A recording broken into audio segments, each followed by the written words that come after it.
All right. Good afternoon, everyone. I'd like to call to order this Committee of the Whole meeting for Tuesday, March 21st, 2023.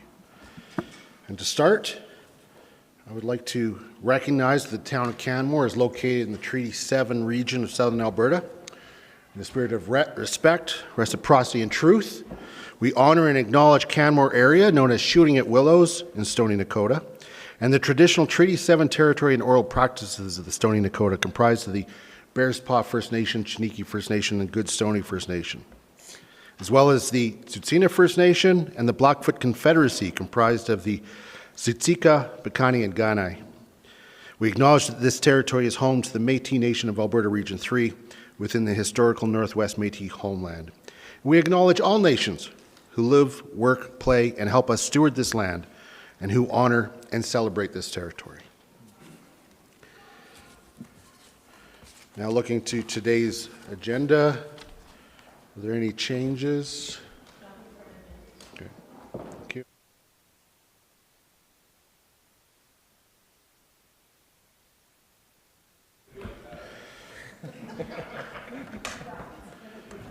I'll then move approval of the agenda for March 21st, 2023, Committee of the Whole meeting as presented. All those in favor?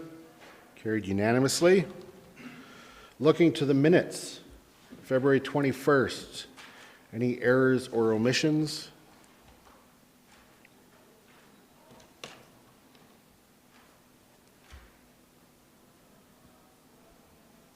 I'll then move approval of the minutes of February 21st, 2023 Committee of the Whole meeting as presented. All those in favor? Carried unanimously. And we'll get into D1, Staff Reports, 2022 Municipal Enforcement Annual Report. Officer Burt, how are you? Krauser, members of council. Welcome to the Committee of the Whole. Thank you very much. Feels like I was just here. Yeah.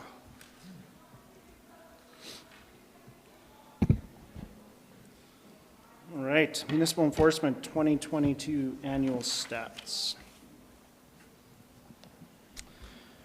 The work we do as a department contributes to Council's livability, environment, and relationship goals in the 2023-2026 strategic plan. I wanted to include this image for you. It's actually included on page 3 of our training manual, which we're going through with our new officer. It depicts what our focus is and how it ties to Council's strategic plan and how there's overlap in our areas of work. I think it really sets the stage for new officers to say, where do we focus? Community safety, community livability, customer service, and they all have an overlap amongst each other. We have an important role by contributing to keeping our community safe and fostering an environment of safety and the protection of people and property, providing a strong and healthy public service, reducing wildlife encounters. I know it's not a statistic, but I wanted to put this in as well, and it ties into the last slide. So the department's mission statement. We're a team that serves the community to enhance our quality of life by engaging with residents and visitors to contribute to a safe and livable community. How do we do this? This is a thing I share again with new staff. Recognize staff as our most valued resource. If we don't have staff, we're not doing the great work we do. We make safety, physical, mental, and psychological, the #1 priority for staff. We start our day, the middle of the day, the end of the day, we talk about it. My #1 goal is for staff to come in, do their work safely, go home safely to their family and friends. We provide a high level of customer service and responsiveness to residents and visitors, customer service. We're highly visible and approachable in the community while conducting proactive patrols. I think you've seen a bunch of us out on the trails, in the Civic Center, Rec Center, parks, downtown. I'd say we're the most visible we've been likely ever since I've been here. We take an educational-based approach through enforcement of bylaws and provincial statutes. We strive for integrated community policing between our department, which includes the paid parking team, and our partners with the RCMP. Staff Sergeant Singleton is in the audience today, Fish and Wildlife Sheriffs, and conservation officers. And we're known for our approachability. It's great walking through the corridor, seeing the LGMS students, being able to have a chat with them, being approachable. Our accessibility, utilizing our discretion, our knowledge, our professionalism, and our service. I want to touch on some highlights before we get into the statistics. CPOs are having meaningful two-way public engagement within the community, which supports the relationship goal from the Council Strategic Plan. So what did we do last year? I wish I'd taken photos. It would have been a little more exciting, so you just got to listen to me speak. Participate in the Quarry Lake cleanup, bike education and safety with young children at the daycare and the Canmore Rec Center, trunk or treat Halloween event. That was definitely one of the highlights for the staff that are out there. Leading crosswalk safety with students at École Notre-Dame-de-Mont. Pathway Safety Day, which saw peace officers hand out over 50 bike bells. Royal LePage Christmas Food Drive, definitely one of the highlights in the holiday season to be able to get out and support that event. And the CP Holiday Train and the Rail Safety Week. 2022 was a busy year, and it was a busy bear year. We don't track bear sightings in the department, but I can tell you from my experience here, it seemed to be that we had more interactions, more sightings, myself personally, more close interactions than I've ever had in the past. We found out later in the year, bears were highly active in the Cougar Creek area. I can't remember exactly which staff member of the province said this, but the quote was, "Cougar Creek, it's like an orchard out there with all of the fruit." So, one of our community peace officers initiated Operation Fruit Bearer. So from August to September, CPOs went out through the Cougar Creek neighborhood, identified 97 properties that had fruit-bearing vegetation. The education work was on our community standards bylaw, of which you passed on August 16th, 2022, and the fruit tree replacement program. 6 property owners chose to remove trees in that area, and we had a 100% compliance rate because we were education focused on having the fruit removed from the trees. This work contributes to Council's strategic environment goal of being recognized as a leader in managing human impact on our environment and seeking a result of reducing wildlife encounters within Canmore's urban footprint. We did a debrief after. There's a few things we'll do a little bit different next year. One being we'll have more staff, we'll be more visible in the community, and we'll continue to work with our partners at the province and also as we sit on the technical working group with the Human Wildlife Coexistence Group. Great opportunity to work there and see how we can further reduce human-wildlife interactions. We talked about this a bit in the previous presentation, so I don't need to go into it in great detail, but we complied with the provincial standards for the Peace Officer Program changes.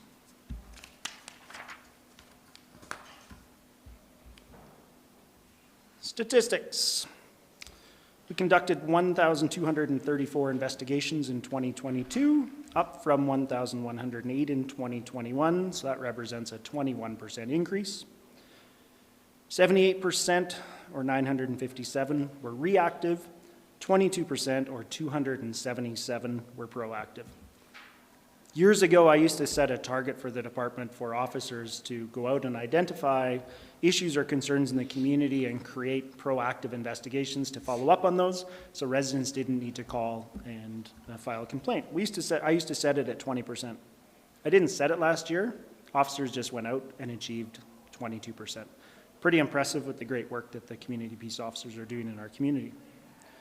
No shocks or surprises here. Parking, traffic, and road use are still the majority of our calls, followed up by animal control and wildlife attractants, which is primarily due to Operation Fruit Bearer. We also handled 267 lost and found calls, and we impounded 35 domestic animals last year, with 12 being returned to their owners and 12 being surrendered to the Bow Valley SPCA for adoption. Warnings and tickets. So we issued 1,462 this year, compared to 2,056 in 2021. The decrease of 28% is primarily related to the enforcement of paid parking, moving from municipal enforcement to the paid parking program, of which you'll hear the coordinator, Daniel Lewanig, speaking about that a little bit later this afternoon. Peace officers focused a significant amount of time during the summer months conducting early morning camping patrols, which is reflected in the camping bylaw statistics. And I spoke about it before, but dog off-leash enforcement shifted in the fall from education and warnings to primarily enforcement or tickets when justified. Of the 105 tickets issued under the animal control bylaw, 73 were issued for dog at large. We continue to be out in the community, and when tickets are warranted, we're issuing tickets. We're confident, we're hopeful, we hope the message gets out that dogs need to be on leash for multiple reasons. $100 fine, then goes up to $200, then to $300, then it's a mandatory court appearance. We haven't got to that point with anyone yet on a mandatory court appearance. Before I roll into questions, I really want to highlight all of the great work that our team did while being significantly understaffed in 2022. From a fully appointed and trained community peace officer complement, we have 5 active officers out on the street. We ran at 51% throughout the year, and for 5 months we ran with 20%. So think about all the great work I just highlighted, everything we did. We did a lot of great work with the staffing we had, but how did we do that? We have a dedicated team that truly wants to make a difference in the community and cares about the community. I'm proud to be part of the Municipal Enforcement Protective Services team, including all the staff that have equally important roles within the department. That's from administrative assistants to our municipal enforcement officers, which we used to refer to as our parking ambassadors, our community peace officers, our paid parking coordinator, and our manager of protective services. Turn it over for questions if you have any. Thank you, Officer Burt. Those last stats that you gave on coverage really puts the increase of 21% in total investigations in a new light, despite being drastically understaffed. And you're at a full complement now. Yes. And you've only been there for Few weeks. a few weeks. Yeah. I'm even going to say we're not at full complement, so we're at a full staffing. Yeah, but we're not at full training. complement because the new officer is going through the training program. He has about 7 weeks left, and then he'll be out on his own. Right. I was just curious with the dogs at large, and you said nobody gone through to court appearance yet, but do you get many repeat offenders? We don't get that many. We've had a few, but luckily we don't encounter too many. That's good. Councillor Faubert. Thank you, Mayor Krauser, and thank you, Mr. Burt, for your presentation and the report. I have a couple questions around investigations by category, in the category of other. Community standards. This was a new bylaw approved by council. What kind of investigations and resolutions have you seen come out of that bylaw? We have seen some untidy properties or items that are stored outside on properties, and mostly noise is the majority of the investigations, and clearing of sidewalks. So, was the bylaw written in a way that helps you do your job, or are there ways that we could improve it? Absolutely. I would say for sure the noise components is what helped us the most to be able to put timelines into it. Because before we just had times for construction noise, whereas now we have times and decibel ratings. And although we're still looking into the decibel meter, it's far easier for us as officers to say after 10 o'clock at night, 60 decibels is what's permitted. And ultimately 60 decibels would be like you and I sitting outside on the patio, having a conversation with no music on, just regular tones of voice. So that really clarifies it for us. Yeah. So great work to all of council for approving that. The cannabis investigations, so the legalization of cannabis has been in place for just over 5 years. What types of investigations are we doing at this point? It's essentially a moot point for us. It's a moot point for us. Okay. Yeah. So it's not a big issue? No, it's not a, it's nice to have the tool in the toolbox if needed, but it's probably at or near the bottom of the list. Okay.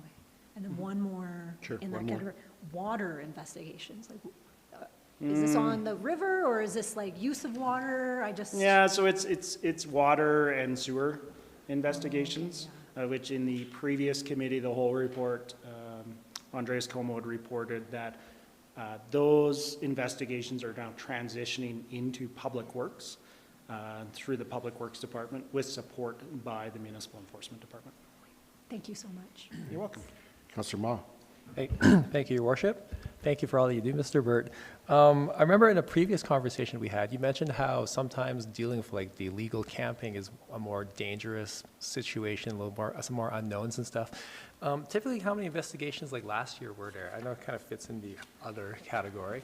Let's take I don't have the exact number in front of me. I can always get it back to you. What I can tell you, though, is essentially starting in May, Yeah. we conduct patrols almost every single day when we have staff. So officers hit the ground running, they're in at 6:30, and they're out and about. We may not encounter any, but I would say, you know, the majority of the time, we're encountering someone either in a no parking zone where there's someone inside a vehicle, someone outside the no parking zone when there's someone in a vehicle, and less often people that are inside a tent in a green space or a park. Okay. It's pretty frequent. Okay, yeah, it sounds like it's definitely a thing. And with regards to the pie chart, it says, I was actually surprised to see that taxi, under investigations by category, made up 51 events. And could you kind of just explain to me like a taxi, is there a typical taxi infraction situation? Or Yeah, I mean, what's I that- think that's what's that one like? that we need to maybe provide more clarification on. So when we license all drivers, it falls into our investigations as well. But we did conduct a handful of investigations this year related to complaints about drivers not picking up passengers. Okay. So, great question, great catch, but again, it's just how the system Okay, captures great. the licensing of drivers, Okay. essentially. Perfect, thank you so much. You're welcome.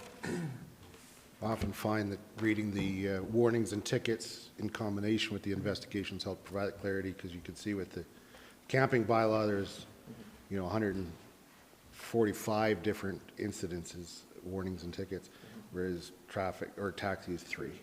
So, Yeah. Councillor Mara. Thank you. Thank you, Mr. Burt, for your report. It's really nice to be able to look through and see what's going on. 3 of my 4 questions have been answered, so I just go to my last one. Recyclables and waste bylaw, there were 5 tickets, 4 warnings. Is this commercial or residential or a mix of both? Again, I would have to look into the statistics. I can get back to you, but I'm confident in stating it's a mixture of both. It's primarily commercial is what we're looking at. And I can speak to the fact that we are currently developing a commercial bear bin inspection program where we'll see officers go out, basically geotag all of the bins in the community, then go out and conduct inspections. And if we find any bins that are not compliant with the bylaw, we'll work with the commercial operators, the owners of the properties to get those resolved. And one thing we didn't do last year, just due to staffing, that we plan to do this year with 2 of the officers leading the portfolio, is to conduct weekly patrols, walking essentially through back alleys where other commercial bins are located to ensure that they're compliant, make sure they're not over full, make sure the recycling isn't blowing around, make sure that the grease isn't left outside. So we really want to jump on that this year as a result of what happened last year. If I may, one more. You bet. Also, on the camping bylaw, of the 43 tickets, were any of these people repeat offenders? If you can just ballpark, yes, no? Next year, I'm going to get you to send me the questions beforehand. Okay, sorry. Sorry. I would say there was very few. Very few Yeah. repeat? Okay, thank you. Councillor Graham. Thank you, Your Worship. Thank you, Mr. Burt. I just, a couple things, but wanted to start off by commending you on the move away from warnings for off-leash dogs to actual tickets. I think that is a move very much in the right direction. Thank you. I'm a proud puppy owner myself. Well, I'm a puppy owner. You're not proud? Well, I am. She's just a little expensive lately. 7 fish hooks the other day. Ooh. Yeah. Anyway, that's a whole different topic. But yeah, I think that move is a great direction, and I'm still out and I'm still seeing lots of off-leash dogs, but hopefully that message is getting out there. So good on your team for that work and effort. Thank you. Thank you. To the overall statistics, I'm thinking about roughly 60% of our tickets. The ticket to warning ratio is about 60%. Is that about average, up, down? It seems fairly lenient to me. Well, I would have to look through previous year's statistics, but if I may, I'm just going to refer back to one of the slides. So the 1, 2, 3, 4, 5th bullet down, we take an educational-based approach through enforcement of bylaws and provincial statutes. We're really trying to seek compliance in the majority of the work we're doing before we move to ticketing. There are certain circumstances, dogs off leash, where we've made the decision to say we're not achieving the compliance that we would like to see. So we feel that transitioning to more enforcement needs to occur. Camping bylaw, there's times and places where we feel that ticketing is more appropriate if the signage is explicitly clear. No camping, no overnight parking, no parking. We've already provided that education through the signage. There are other times where, based on our interactions, we form the opinion that it is more important, it's more appropriate, and we'll seek compliance by issuing a warning. So that's, again, one of our ways that we approach the department. We could always look at transitioning to just full ticketing, but I don't support that. I think the end goal is to move to achieving compliance and allowing the officers, when we look in the last bullet, approachable, accessible, discretion, right? I always feel that the officer's discretion is key and crucial. We meet regularly as a team. We talk about emerging trends and how best to solve or resolve those. No, I appreciate your approach and commend you. One last, if I might. The Operation Fruit Bear, what was the main species of trees that we had troubles with? There's crab apples. Crab apples? Yeah. And, if you think about Cougar Creek, right, older neighborhood, what are we, 25 years now, 30 years? Yep. A lot of trees that were planted there, a lot of old-time residents that were there. So again, that educational-based approach, working with property owners, working with seniors in the community, and there's a lot of connection to some of those trees, knowing that they've been there for that long, that time. And it seems to change every year what the bears are after. So keeps us on our toes. Thank you very much. You're welcome. And that's all we have for questions. Really appreciate your presentation today. It's always good to get these updates, but please also convey to your team our appreciation, especially in difficult circumstances, which your job starts with, and then add to that lack of staffing and those sorts of things. So very much appreciated. Thank you for a good job. I will ensure that I pass that along. Thank you. Thank you. We'll move to D2, 2022 Paid Parking Annual Report. You're welcome to Committee of the Whole. Thank you for having me. Just to get started, as part of the Integrated Parking Management Plan, paid parking expanded from Quarry Lake to include the town center in 2022. Paid parking aims to help reduce vehicle congestion, promote vehicle turnover in high-demand parking areas, and overall encourages a transportation mode shift to active transportation methods such as walking, cycling, or roam transit. We'll start off with some highlights. Highlights from 2022 include a total of $1,075,200 in total gross revenue compared to our budgeted $695,000, and $706,346 in net revenue compared to a budgeted $444,000. In all of 2022, August was our highest grossing month with over $300,000 in gross revenue. We approved 12,208 resident parking permits in 2022. This is inclusive of all 1-year, 6-month, and business resident parking permits, otherwise known as RPPs. For those who had obtained an RPP, ticket appeals were granted for first offenses in paid parking zones in order to help local residents adjust to the new paid parking program until December 2022. We received a total of 600 ticket appeals throughout the year, and of these, 292 appeals were granted to residents as a first-time courtesy for that reason. In addition, we took an education-based approach, much like the Municipal Enforcement Department, to our enforcement, and we tend to issue verbal or written warnings prior to ticketing, especially in the beginning of the program. When it was possible, parking ambassadors promote compliance by assisting both residents and visitors locate pay machines, pay for parking, and answering questions about the paid parking program. They additionally help promote an excellent visitor experience by directing visitors to local businesses and attractions that meet their needs once they've resolved their paid parking inquiry. Our administrative team also responded to 968 submissions to the paid parking inquiry form. This is available at canmore.ca/parking. In addition to all of our direct emails, phone calls, and in-person inquiries, which aren't tracked as closely. More than half of these inquiries involved a question regarding the town center paid parking program or setting up a Blinky account. We'll start with the town center.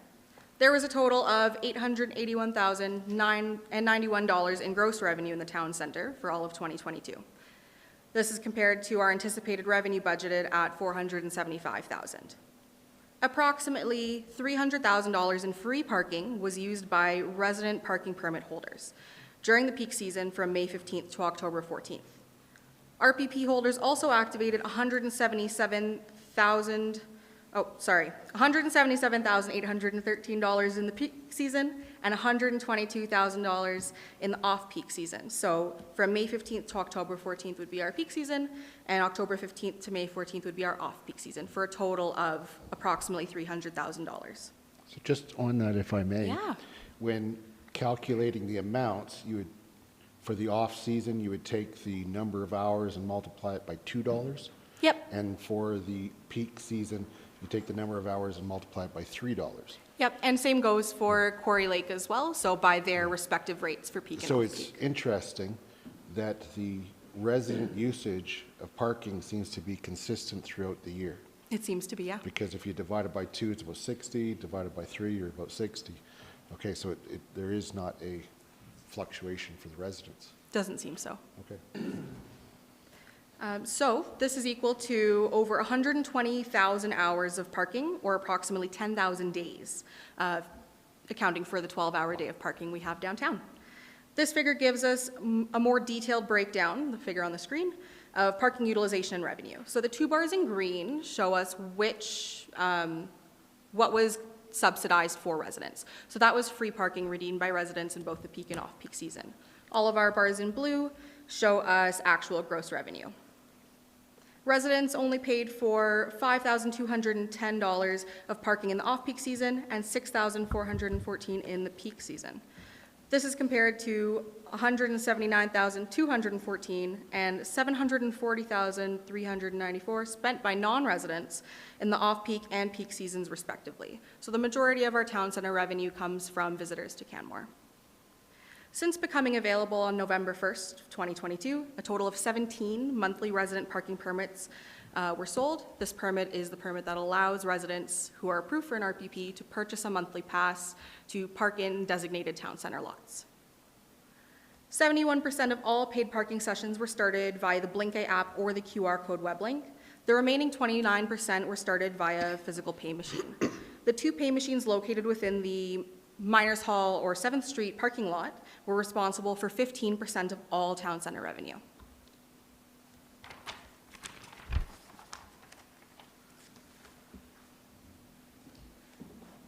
We'll move on to Quarry Lake. So 2022 saw $193,000 in gross revenue at Quarry Lake, compared to our budgeted $220,000. At Quarry Lake, residents redeemed $78,486 worth of parking during the peak season and $16,721 worth of parking during the off-peak season. This is equivalent to approximately 22,385 hours, or about 932 days.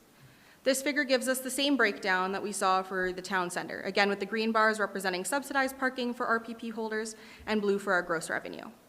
Similar to the town center, the vast majority of our revenue for Quarry Lake was paid by visitors to Canmore.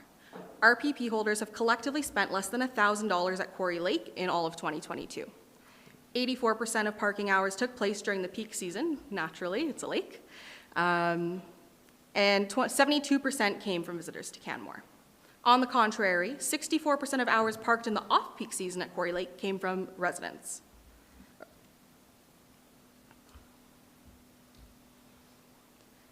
So resident parking permits. As I touched on earlier, our team approved 12,208 resident parking permits throughout the year. 513 of these permits were issued to businesses licensed to operate in Canmore, with the remainder, 11,695, being issued to residents. There were 7,751 unique users of the resident parking permit portal. So those are the individual users who may have registered for more than one vehicle on their account. Nearly 70%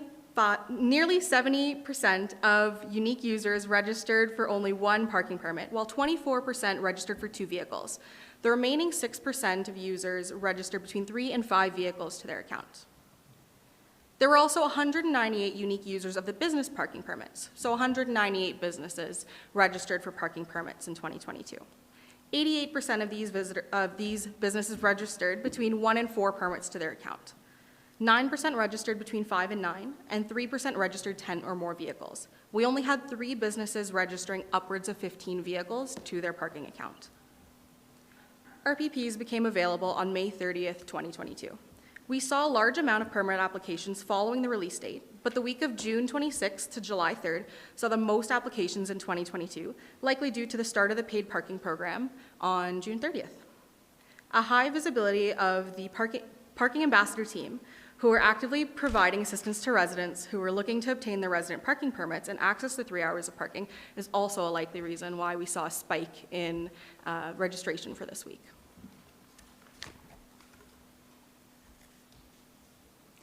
So, warning and tickets. The total number of official tickets and warnings issued in 2022 was 6,423. I'll provide you with a more detailed breakdown of our most commonly observed offenses. So, stopping or parking without registering or making payment is the offense we see most often in the paid parking world. We gave 388 warnings for this offense and 4,984 tickets. For parking in a paid parking zone for a period longer than payment was made, which is when someone makes payment and allows their time to lapse by a significant amount of time, we gave 53 warnings and 216 tickets. Parking in controlled resident parking zone without a valid permit, we gave 50 warnings and 251 tickets. Stop or park where prohibited by a traffic control device. This would be your classic parking where there's a no parking sign in front of a fire hydrant, anything like that. We gave 19 warnings and 270 tickets. For improper parallel park, we gave 1 warning and 32 tickets. For stopping or parking in a parking stall designated for disabled persons' use, we gave 1 warning and 37 tickets. And other traffic and road use offenses that weren't included in this list, we provided 31 warnings and 90 tickets, for a total of 543 warnings issued by the parking ambassador team and 5,880 tickets. What's not included in these figures is verbal warnings. Parking ambassadors use their discretion to decide whether a verbal warning, a warning, or a ticket is the appropriate action to take in every scenario. If they see a resident or a visitor wanting to pay for parking but is struggling to do so, they would not ticket them. They would help them out with making payment or finding a better parking spot, depending on what their needs are. There was a heavy focus on using an education-based approach, especially during the initial stages of the new program rolling out. Verbal and official warnings were primarily used for the first-time offenders during the first few weeks of paid parking being unveiled in the town center. 82% of those ticketed only received 1 ticket in 2022. The remaining 18% of ticketees received 2 or more tickets. This group was responsible for 37% of all tickets issued throughout the year. 75% of all tickets were issued in the town center, and the majority of tickets issued were issued to non-residents of Canmore. You can see so on the pie graph on our slide here. To dive into that a little bit further, 63% of tickets issued to non-residents were issued from Friday to Sunday, for a total of 3,688. Meanwhile, Canmore residents received 53% of their tickets from Friday to Sunday, for a total of 462. We'll move on to some next steps. So in response to feedback from parking users and our parking staff, we'll be exploring the following throughout the course of 2023. So starting with installing signage to assist users with wayfinding pay machines. We receive a lot of feedback that in locations where a pay machine is not immediately visible, that it would be helpful to add signage which helps users locate the closest pay machine for them to use. We're also looking to complete a comparative parking study to assess the impacts of parking usage in paid parking and RPP areas. A parking study was initiated in 2022 prior to the start of paid parking. In order to assess the impact paid parking has had on parking utilization, we'll be conducting a follow-up study in the same areas on comparable days. Continuing the use of an education-based approach to enforcement. So our parking enforcement team ensures that any time it is possible and appropriate, they take an opportunity to help parking users as opposed to taking enforcement action, such as a warning or a ticket. And installing newly purchased pay machines in areas that require additional service. So we have purchased additional pay machines and are currently looking into the most optimal locations to place them in. There are some areas in the town center where placing additional pay machines may increase compliance with paid parking. And changing our staff schedules to allow for more officer presence on busy days, such as long weekends. Our team operates 7 days a week, with the largest team around on Fridays, Saturdays, and Sundays.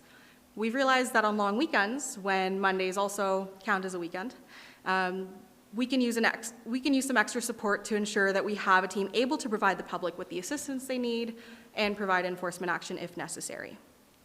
And after a year of operation, a report will be brought to council to evaluate the paid parking program and recommend any program changes. These recommendations will be driven by the goals of the Integrated Parking Management Plan and council's 2023 to 2026 strategic plan. And I will open it up for questions. Thank you, Ms. Luwanig, for your presentation and all this wonderful information. I was wondering about how is your team experiencing feedback from the public or the interaction with the public? Are there any concerns? Is it going well? What are you hearing? We get a mixed bag. You know, when people are frontline staff and they're the ones especially issuing tickets, sometimes the feedback isn't so positive, but we also get a lot of really positive feedback. We hear from some business owners, some residents talking about how they can now find parking spaces in downtown when they couldn't before. People talking about how they just feel that it's improved their user experience as a driver in downtown. That being said, the feedback we get from the public helps to drive these decisions. So the recommendation to install wayfinding signage for where there are no pay machines came from feedback to our staff from the public. Great, thank you. Councillor Faubert. Thank you, Mayor Councillor. Thank you, Ms. Loyang, so much for this report and all the work you and your team does. I know it's difficult to manage this level of change in our community, and I really appreciate everything that you do. You may have already answered this with next steps, but I wanted to make sure that this is what that was. How are we measuring or monitoring the use of the resident-only areas and any spillover into neighboring blocks and the residential neighborhoods? Yeah, so the resident parking areas were also included in the comparative parking study. So we have data on the usage from prior to paid parking being implemented in the community, and we'll look to see what it's like afterwards. So that's the comparative parking study. Yes, okay, so moving forward, we're gonna be looking now at the results of how these systems work. Yep. Okay, awesome, thank you. Councillor Graham. Thank you, Your Worship. Thank you very much. I hear the approach is education-based, but I'll note that the ratio of warnings to tickets is very different than bylaw services was. We're looking at about 10% warnings. Can you talk to that further for me? Absolutely. So we can only take an educational-based approach if we can find the driver of the vehicle. And majority of the time, the driver of a vehicle that's parked isn't in a close vicinity of their vehicle. So anytime that there's a driver coming, leaving, or, you know, if they're near their vehicle, if they're in a nearby business and see that they're getting a ticket, if they come and let our parking staff know, hey, that's my car, what did I do wrong? They will always explain to them what happened. They will always let them know how they can pay before issuing a ticket. So generally speaking, if the parking staff have managed to see the driver and speak to the driver, they'll provide that education and instead of issuing a ticket. In other communities, I've seen things like the marking of tires. Do we do do we actually issue a formal warning, or do we go straight to ticketing? So we do have some formal warnings that we have the ability to issue, and we issued some of those in the beginning of the program. So for the first few weeks, instead of issuing tickets, anytime it was a first offense, we issued a warning ticket as opposed to an actual ticket. That being said, the majority of education and warnings get delivered verbally, and those aren't tracked as closely as our official warnings. Generally speaking, if an officer is speaking to the driver of a car and they've already given them that verbal warning, they're probably not using their time to print a formal warning, which will go into our system as a warning. Excellent, thank you. And one last one, if I might. We're 7 days a week, Yep. but are we 24 hours a day? What are the hours? So paid parking is only active between 8 a.m. and 8 p.m. We have staff in the summer especially from 8 a.m. to 8 p.m. depending on the day. Yeah, I see them a lot during the day. I'm not seeing them as much during the evening, so maybe that's just me. Thank you very much. I can tell you, I often work late, and I run into the parking ambassadors 7, 8 o'clock, for sure. And the marking of tires, that's usually when it's not paid parking, it's a free parking, and that's the way to tell if a car has moved since you did the rounds 2 hours ago or something. Yeah, chalking tires is generally used for timed parking, so we'll do that on occasion for 15-minute zones or 2-hour zones. There are still a few left in town, or if we're looking at an abandoned vehicle, which usually goes to municipal enforcement. Thank you. Councillor Ma. Thank you, Your Worship. Thank you for your presentation, Ms. Lewineg. I'm assuming we'll probably get some of this info in the report coming up after a year, but do you have any insight on how robust the Blinkay app has been working up to this point? Like hours of outages, but perhaps there's been times, anecdotally people said, hey, I've been trying to use the app and it doesn't work. I'm just curious what the downtime has been on that. I don't have an exact number on downtime. I do get notified anytime there is a system outage, and we don't conduct enforcement if there is a system outage.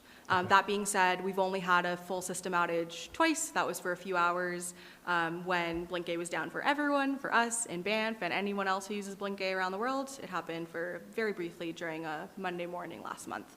And when Rogers had that large outage last fall, our payment machines did not work, neither did anyone's. Okay, so if there's a process or there's an outage and say someone's trying to park and say, oh, it's not working, when would enforcement start kicking back in? Like is it canceled for today? Does it happen like a few hours after, or the moment the app starts firing up? We wait and just sort of assess what the situation is. Okay. That being said, if the Blinkay app isn't working in the morning and there are people who are going to work all day, I probably wouldn't authorize enforcement for the rest of the day, just Okay. because there's people who may not have known it came back up. We They don't want can't to get ticket back to it, people yeah. who Okay. couldn't register for their parking sessions. Okay. Thank you so much. No problem. Just one last question, and Yeah. I'm not expecting an answer today. I'm just sort of putting the question out there for when we come back after a year of operations and take a look.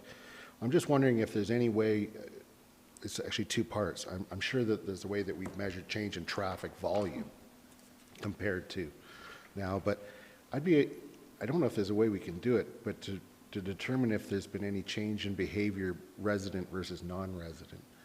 And I just put it out there as something to think about, but I don't know if there's an answer to it. In terms of compliance with paid Yeah, I'm parking? just wondering if we get anecdotally, there's been much less traffic, or residents are staying away. These suggest they're being consistent, but I'm wondering what about before paid parking? So and I don't know how we would have tracked that before. Yeah. I don't know if that data exists. That doesn't Yeah. mean it doesn't exist. I can look into it. Anyway, something Yeah. to think about. I'm just wondering about changes in patterns. So, anyway, thank you very much, Ms. Lewineg, for your presentation, for answering our questions. Oh, there's more. They've just popped up. Late to the game, Councillor Hillstad. Thank you for the presentation. Within here, you mentioned there's only 17 resident monthly parking permits sold in 2022 since beginning.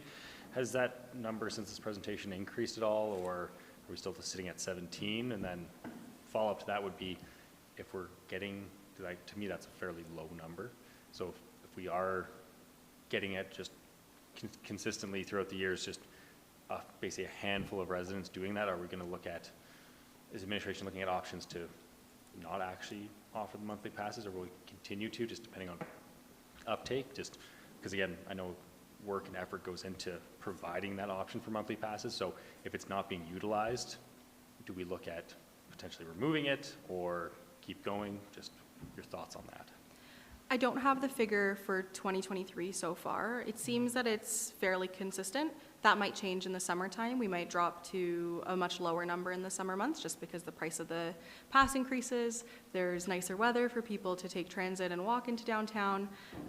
So I can come back with the sort of year wrap-up report to chat about that. Sounds good. And Councillor Faubert. Yes, Mayor Councillor, this is kind of like, I think where your question was at, and I wasn't sure if it was a question for paid parking, but mode shift. Like, are we measuring mode shift in relation to paid parking? I think that might be a question for engineering as opposed to myself. Yeah, so, because, yeah, that's for me, one of the goals in the integrated transportation master plan. And I know we measure it, I just don't know if we have the measurements. Mr. Sarte? Thank you. Councillor Faubert, we track at a number of points in town. We don't have mode share for the whole community. We're able to see trends in terms of how things are changing at those points near the downtown. And we're also able to track transit usage, and we can endeavor to include some of those statistics with the parking utilization report. Okay, yeah, because I know, like, for myself, I've only paid for parking once since it came in because I'm riding my bike. And so for me, I know I'm mode shifting, but I kind of, like, I'm interested in that. But I appreciate that wasn't, maybe not here. Thank you. Thank you. Ms. Smithers. Oh, did I get the right one there? There we There go. you Yes, thank you, Mayor Carcer. I would also just add to that, that as part of the measuring progress on Council's strategic plan and looking at key results and objectives as we reviewed with Council previously, one of the key results that we are looking at tracking is progress on mode shift as it relates to Council's environment goal. So we will have more information for Council for that, I believe, in the next couple of weeks. Excellent, thank you. Yeah. Okay, and as I was saying, thank you for the work that you and your team do. Once again, interfacing with the public can sometimes be delightful, and sometimes it isn't. So thank you, and please pass on our thanks to your team. And I absolutely will. Thank you for having me. Moving to D3, Canmore Automated Traffic Enforcement Annual Report. Ms. Miller, welcome to Committee of the Whole. Thank you, and thank you for having me. Okay, so as mentioned, here to talk about the Automated Traffic Enforcement, or ATE, 2022 annual stats. So, as a reminder, automated traffic enforcement plays a role in supporting traffic safety for residents and visitors in the town of Canmore. Within the town, it's used in combination with conventional traffic enforcement conducted by the Canmore RCMP, and later this year, the Municipal Enforcement Department. With the updated provincial guidelines and continued focus on zones that historically have a large number of speeding violations, ATE will continue to support the town's safety priorities and goals of advancing safe multimodal transportation. Encouraging safe speeds is an important part of creating safer streets and livable communities. And slowing down gives everyone more time to react to the unexpected, avoid collisions, and lower the severity of collision-related injuries. All of the automated traffic enforcement locations where speed is monitored are approved by both the detachment commander of the Canmore RCMP and myself, and were reviewed in the fall of 2022. During our review, we ensured that the locations identified support initiatives within the RCMP traffic safety plan, and that the locations have a positive impact on reducing speeding offenses in the community. All locations in which ATE operates align with the criteria as set out in the province's ATE technology guidelines, and each justification completed is posted on the Town of Canmore website. Last year, there were 5 zones that were archived. We've talked about them before, but the zone along Bridge Road was archived in April as it no longer met the criteria of the ATE guidelines. The Palliser Trail zones were also archived in April because the updated engineering design on the road had significantly reduced the amount of speeding in the area. And in December, the 2 zones at 8th Ave and Industrial Place were archived after discussion with the RCMP regarding its effectiveness in reducing speeding. The freeze on new automated traffic enforcement zones has been extended until December 1st, 2023 to allow municipalities and the province to evaluate the new ATE technology guidelines.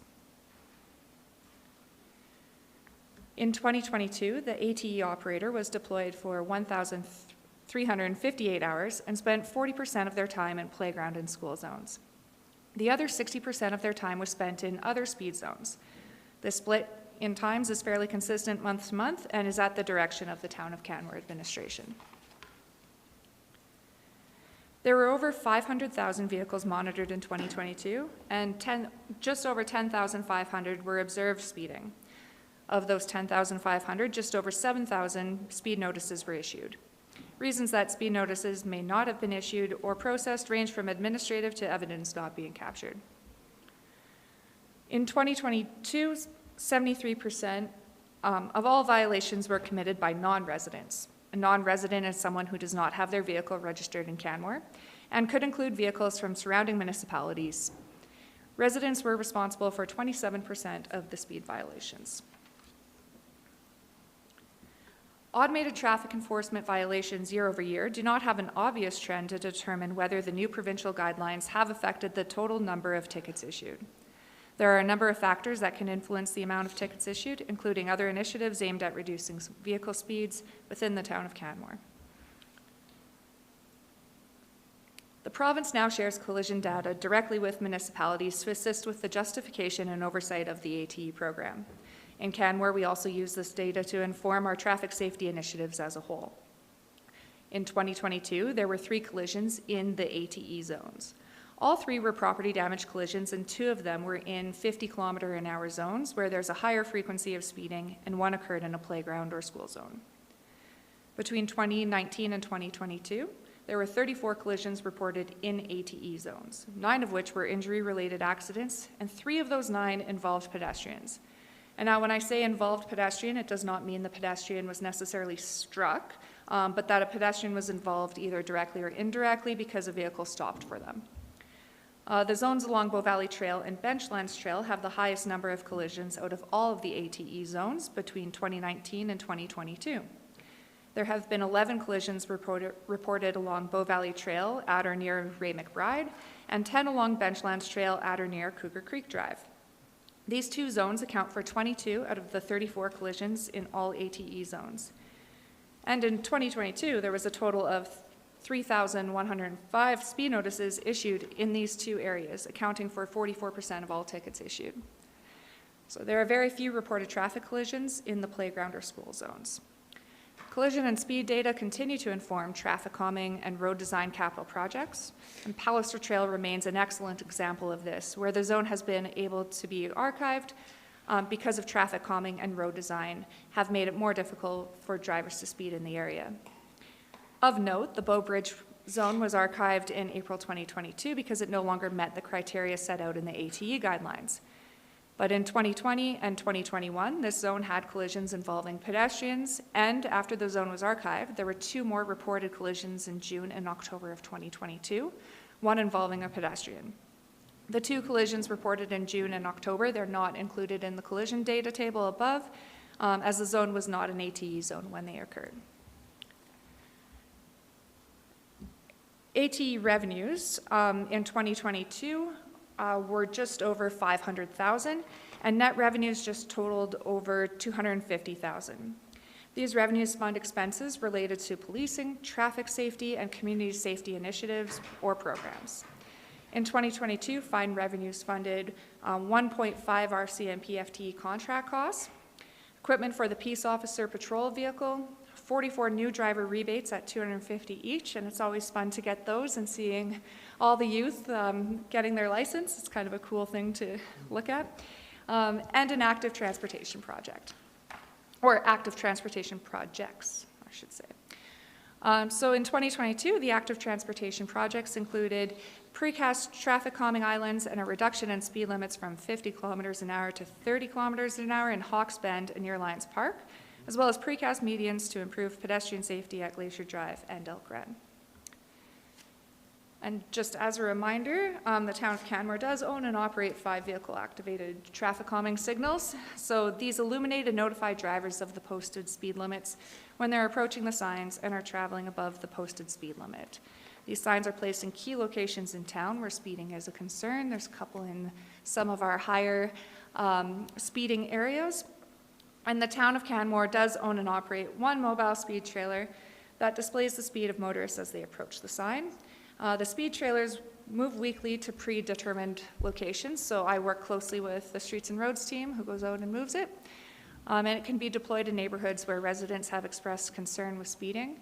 And it serves as a visual reminder to motorists of the posted speed and prompts them to check how fast they're traveling while in the zone. Questions? Great. Thank you very much, Ms. Miller, for that presentation. Councillor Graham. Thank you, Your Worship, and thank you very much for the presentation, Ms. Miller. The 2 problem areas seem to be Bow Valley Trail and Benchlands Trail. The majority of the tickets are issued there, the majority of the collisions are there, and photo radar doesn't really seem to be doing the job to slow them down.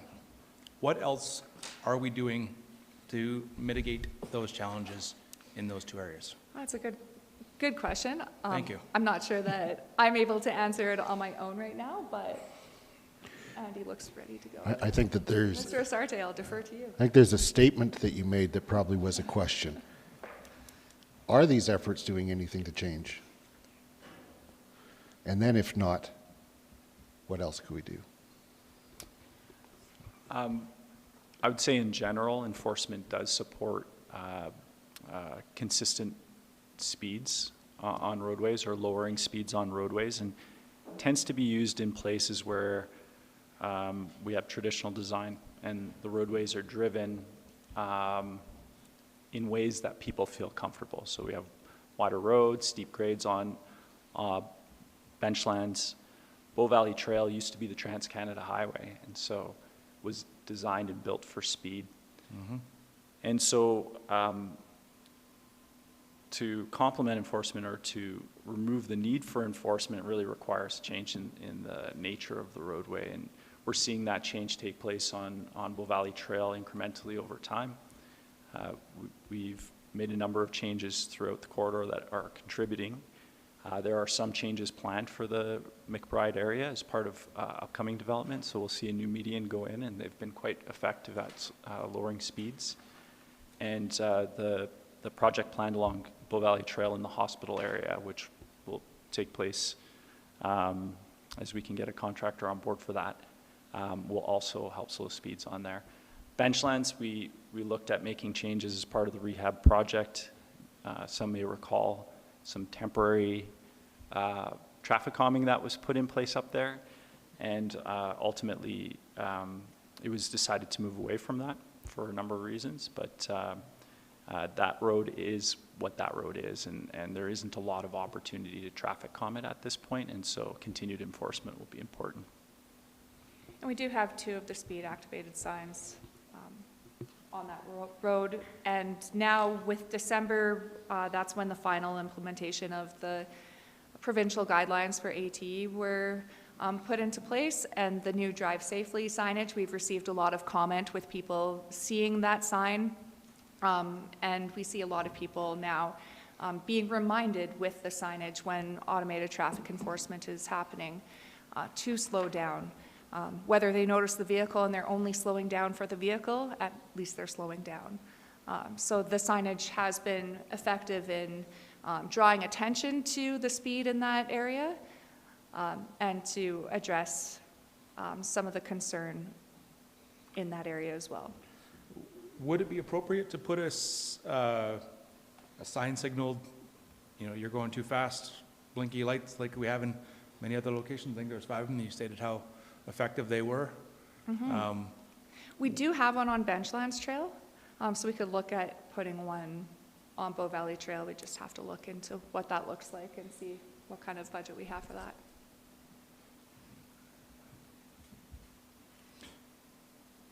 I'm good, thanks. So going to Councillor Graham's, he made a statement around, it's obviously not working, so what else are we doing?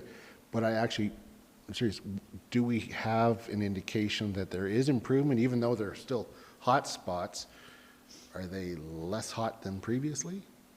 Like, do we have any data that helps support?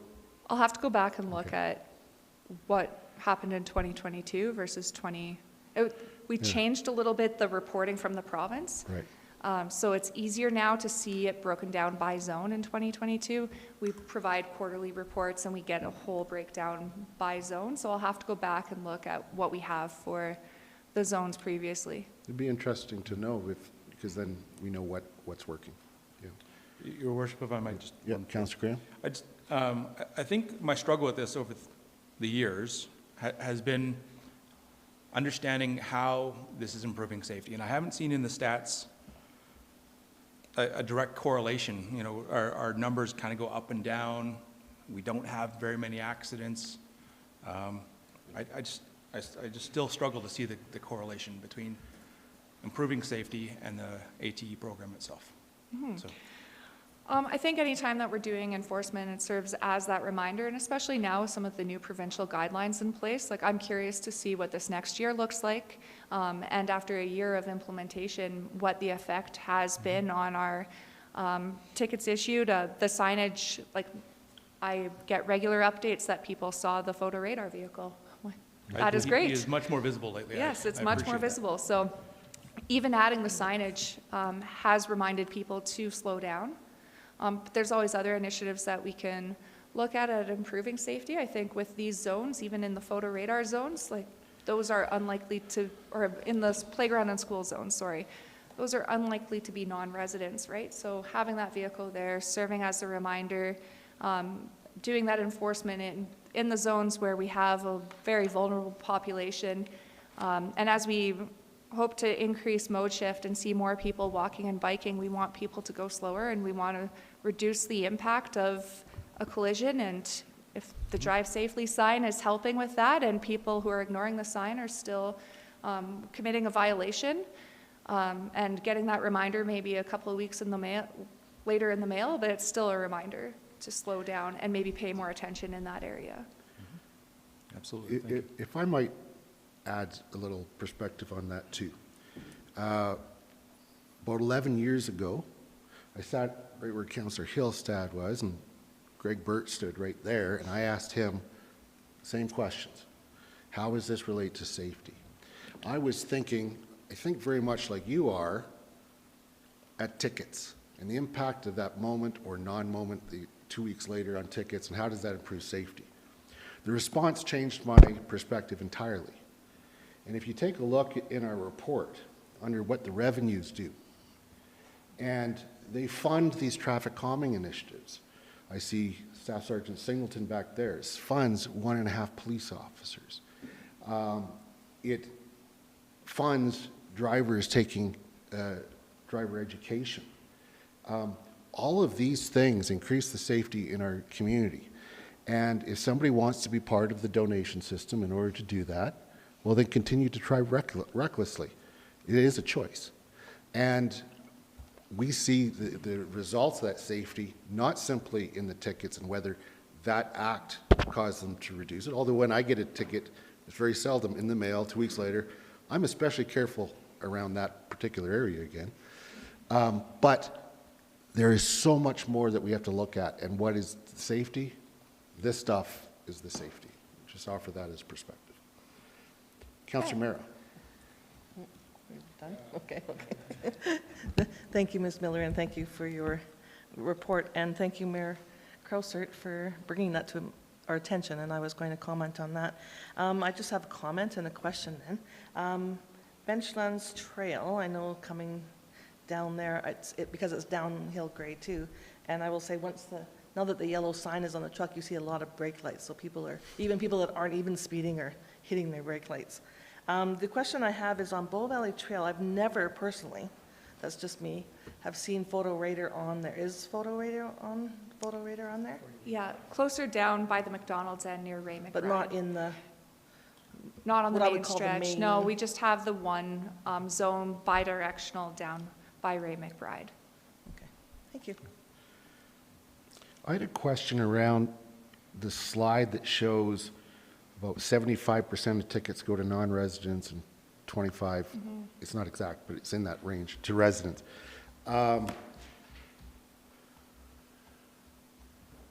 I wouldn't think, given all the various locations, thank you, 7327, given the various locations, that that's not, probably not representative of the actual vehicle breakdown, that only 27% of them are residents and 3 times as many are non-residents. At some locations, yes, I'm sure, but right across. So what does this tell you then? Like, what do you get out of when you see these that stat? So I actually asked our contractor for a bit more information. They're going through some changes, and there's a provincial audit going on this year, so they weren't able to get me the information this year. But I had a lot of questions around resident versus non-resident and diving into that. We know that there's a lot of people who come to our community to work, live in, or to conduct business, to visit our downtown. So when we look at resident, I asked, like, what is a resident? And it was just that the car was registered in Canmore proper. Okay. So that doesn't account, in the non-resident, it doesn't account for people living in Banff, Lake Louise, the MD, Cochrane, who might be coming here to work, to go downtown, to visit friends. So for me, I've been looking at this one, and we've historically reported on it. And I'm starting to wonder a bit about the story and how maybe we have made the story in non-resident means visitor to Canmore and not a member of the broader Bow Valley community. So I'm still looking into that. It's an interesting stat. It may show the how those in Canmore are familiar with where the photo radar locations are and may have changed their behavior. And the other ones might not be as savvy to where that is, and it'll be interesting to see how this changes with more information from the contractor and with more information as we see the yellow signs working. Interesting. Because I look at it and I think, oh, the residents must, it's having some impact on residents. They're not getting as many tickets. But we don't know unless we have the makeup. So I guess a question I'd put out there is, I know that there's information that you can get as to where people actually travel based on phones and stuff, and maybe where they're from. I wonder if that can give us any sort of a breakdown as to sort of the makeup of our traffic. Yeah. By determining, and then all of a sudden this stat is against a context. If that does represent the actual breakdown of traffic, then it doesn't necessarily reflect that it's being effective for that. Or it might show that it's whatever else, but anyway, once again, I'm curious because this whole breakdown, it helps us understand what we're doing correctly and what we're not doing correctly. Councillor Hillstad. Thank you, and thank you for the presentation. So in this report, it speaks to the fact that there's over 500,000 vehicles monitored in 2022, and only 2% were actually monitored committing a speeding contravention. And then it goes on to say that out of those 2%, only 1.4 received a speeding notice. So is that just saying that some people sped a little bit and then not enough to get a ticket, and then? Yeah, so it could be anything from they weren't speeding and met the threshold, because there's some leniency that is provided, like when you're going downhill, you might be going 5 kilometers over, you're not going to get a ticket for going 5 kilometers over. That threshold's a little less in playground and school zones. And then there's others where administratively we decide not to process tickets, especially as we were going through the transition to the new guidelines. So some of it's left to officer discretion as to whether or not they will process the ticket, and others administrative discretion as to whether or not we felt that it was meeting the spirit of the guidelines on those days. And is it possible, do we have the numbers from previous years for how many vehicles were monitored and the percentage of vehicles that were ticketed, or? I'll look into that. Just because that would also help with the breakdown of, in some of those higher years previously, was it just a really high traffic year, or does that actually show that, no, actually, we had less traffic then and we had way more speeding tickets, so actually, maybe there is a correlation that photo radar is helping, or just the other traffic calming things are helping. So that just, again, like, really, when you think about it, if only 2% of people are doing it, that's actually pretty good. Like, it's out of that many vehicles, it's a very small percentage of people that are actually speeding and breaking the law to that extent. So I'd just be curious about previous year's numbers to see if, has that number actually shrank? Like, yeah. Good point. Councillor Graham. Your worship, if I might reply to your comments earlier, I appreciate that photo radar is invested back into those things. My challenge, or one of my challenges, is when roads are designed to go faster and we sign them lower, is that really fair? And in my opinion, it's not. And I think engineering has been looking at those over the years, and the places where we have had success have been the places where we've engineered solutions. I totally agree with that, which has nothing to do with photo radar, except for the fact that it helps us fund to do the things you're talking about. So it's, you were talking about safety. I was just pointing out how it has increased safety. Councillor Ma. Thank you, Your Worship. Ms. Miller, I believe later this year, municipal enforcement, they'll be able to issue tickets for rolling infractions. And do you have any forecasts, what will happen to ATE as, say, Greg Burt's team is able to issue tickets? In other communities, I imagine, they've had this situation where they had photo radar or these various types, but they've also had they had boots on the ground issuing tickets. Do you forecast a drop in revenue, a static change in behavior? I'm just curious how this will look as a system-wide sort of change. I'm not sure that it'll have an effect on automated traffic enforcement, just because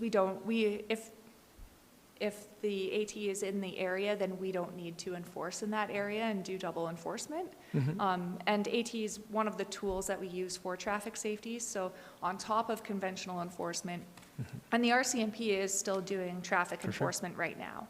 So might be too soon to tell what that looks like. I think that our engineering projects and road infrastructure and design and some of those projects have more of an impact on automated traffic enforcement than municipal enforcement doing conventional enforcement.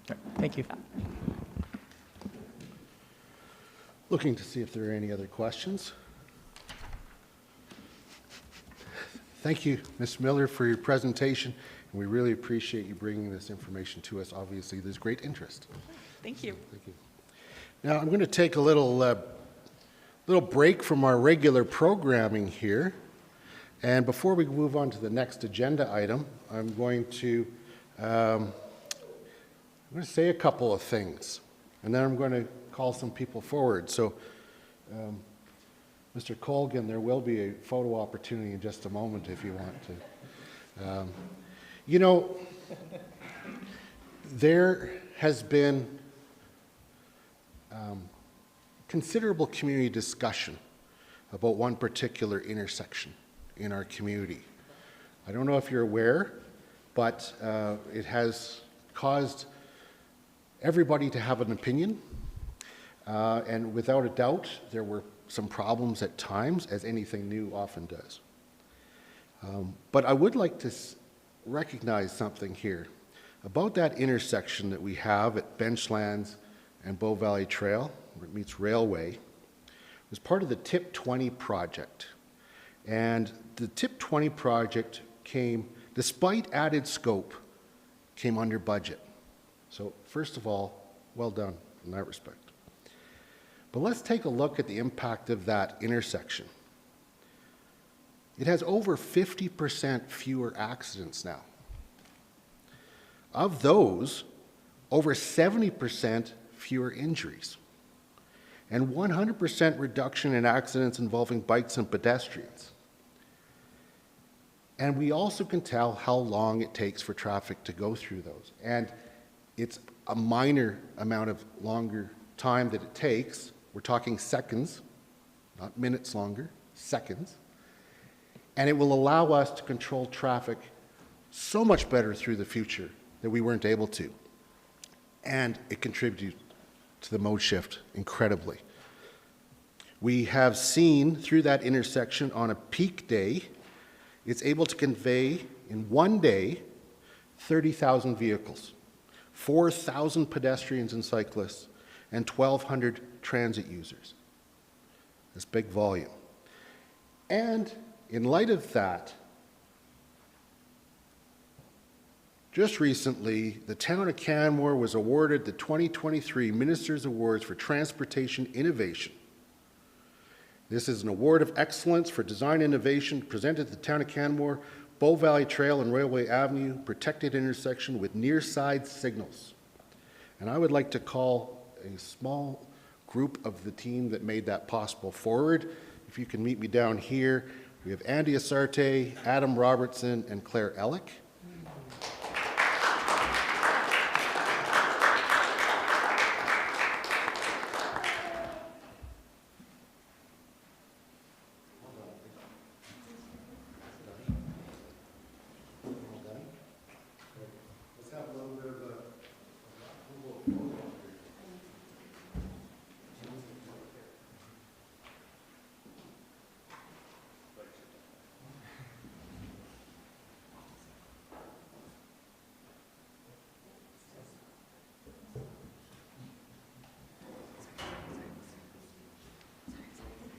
Another round of applause.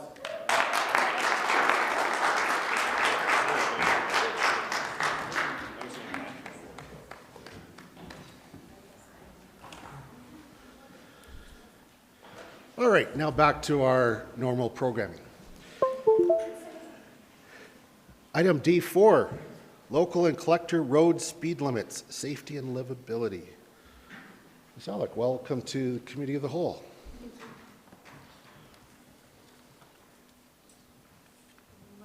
Presentation here? Yep, you betcha. Whenever you're ready.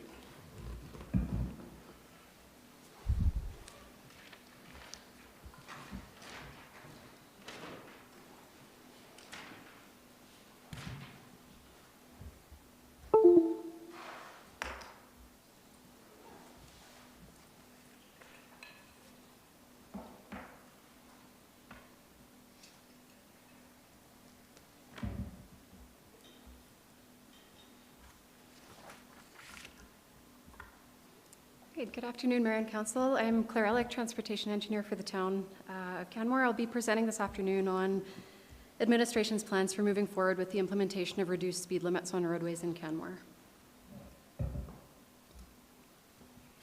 In 2023, the town plans to move ahead with application of reduced speed limits on local, collector, and activity streets as recommended in the town's 2018 Integrated Transportation Plan.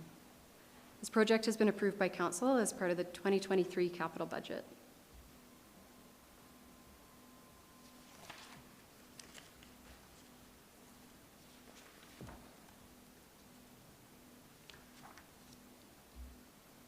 Historically, the default speed limit for urban streets throughout Alberta, including Canmore, has been 50 kilometers an hour, except where otherwise posted as identified in the Alberta Traffic Safety Act.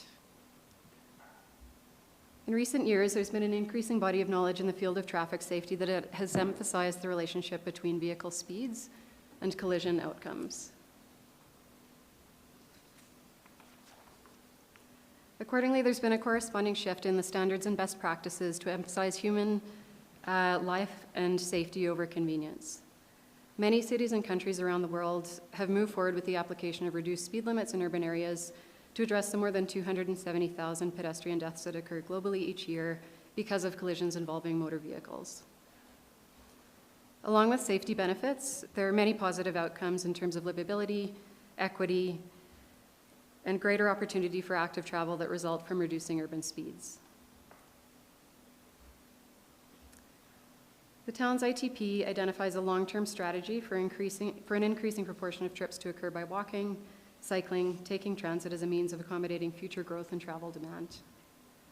The plan also recommends the application of 30-kilometer-an-hour speed limits on local and collector roadways. On the screen, you'll see a figure outlining the proposed areas of reduced speed limits in Canmore. Arterial roads will remain posted at 50 kilometers an hour, which are the roads shown in red. Green roadways will remain posted as is, which is 30 kilometers an hour or under. And blue roadways are areas that will have speed limits reduced to 30 kilometers an hour or below. All regulatory changes are planned to roll out at the same time before the summer season. And the relatively short distances between most residences and the arterial roadway network shown in red mean that for significant increases in pedestrian comfort and neighborhood livability, there'll be minimal change in travel times for those traveling by car. Over the past 80 years, road networks in North America have primarily been planned with motor vehicles in mind, with a traditional focus on pedestrian behavior as opposed to vehicle operation as the key determinant influencing pedestrian safety. With the growing adoption of ethical values in road safety, the World Health Organization states that pedestrian collisions, like other road traffic crashes, should not be accepted as inevitable because they are in fact both predictable and preventable. There's a close association between walking environment and pedestrian safety. Walking in an environment that lacks pedestrian infrastructure and that permits the use of high-speed vehicles increases the risk of pedestrian injury. Ready to flip slides yet? When considering that safety from a systems approach, it becomes necessary to consider the different factors which expose people walking to risk. These can include things such as the infrastructure available for walking, vehicle speeds, and also road design, among others. Socioeconomic status has also been identified as a significant determinant of injury to people walking, with people from poorer communities generally being at a higher risk of injury. Speed limits relate to several factors that influence the safety of people who are walking. Slower vehicle speeds result in shorter distances required for a vehicle to come to a complete stop, and thereby increase that vehicle's chances of avoiding a collision with the person who's walking. The driver's field of vision is also greater at lower travel speeds, and this in turn creates a more forgiving environment for pedestrians who may have trouble judging the speed of an approaching vehicle when crossing the road. The probability of someone walking being fatally injured in a collision with a motor vehicle also increases significantly as vehicle speeds go up. Pedestrians have a 90% chance of surviving a collision with a motor vehicle if that vehicle is traveling at 30 kilometers an hour or under. If a vehicle traveling at 50 kilometers an hour or above strikes the person walking, their chances of survival diminish to below 20%. And while the studies that I've discussed apply to people walking, the same relationship can be extended in terms of injuries, fatalities, and vehicle speeds can be extended to include people cycling, walking between transit stops and destinations, as well as vehicle drivers and passengers. Lower speeds result in fewer injuries and fatalities and less property damage.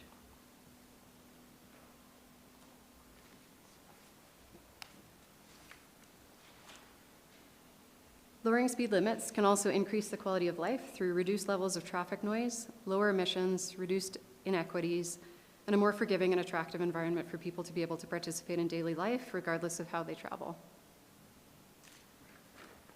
It's recognized that a reduction in speed limits will constitute a change in traditional approaches to traffic safety by changing the environment in which all modes of transportation interact.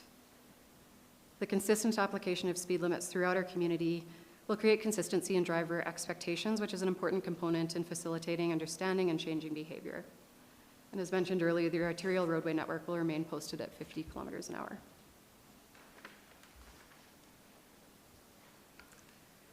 Extensive stakeholder engagement was undertaken in support of the Integrated Transportation Plan prior to Council approval in 2018.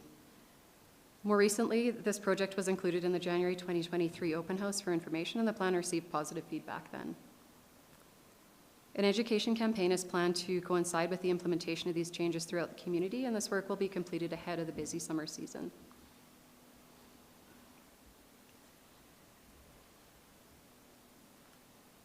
Not sure what happened with the pictures there, sorry. Looks better on my slides. To support compliance with these changes, speed limit reduction zones will be monitored both before and after implementation to determine where additional traffic calming measures, education, and enforcement are needed. The speed trailer will be deployed in these zones to remind drivers of the new speed limit and also to gather data to help administration determine where to focus further education and enforcement efforts. An educational compliance campaign has also been recommended as this shift takes place, with officers issuing warnings as drivers adjust to new speed limits.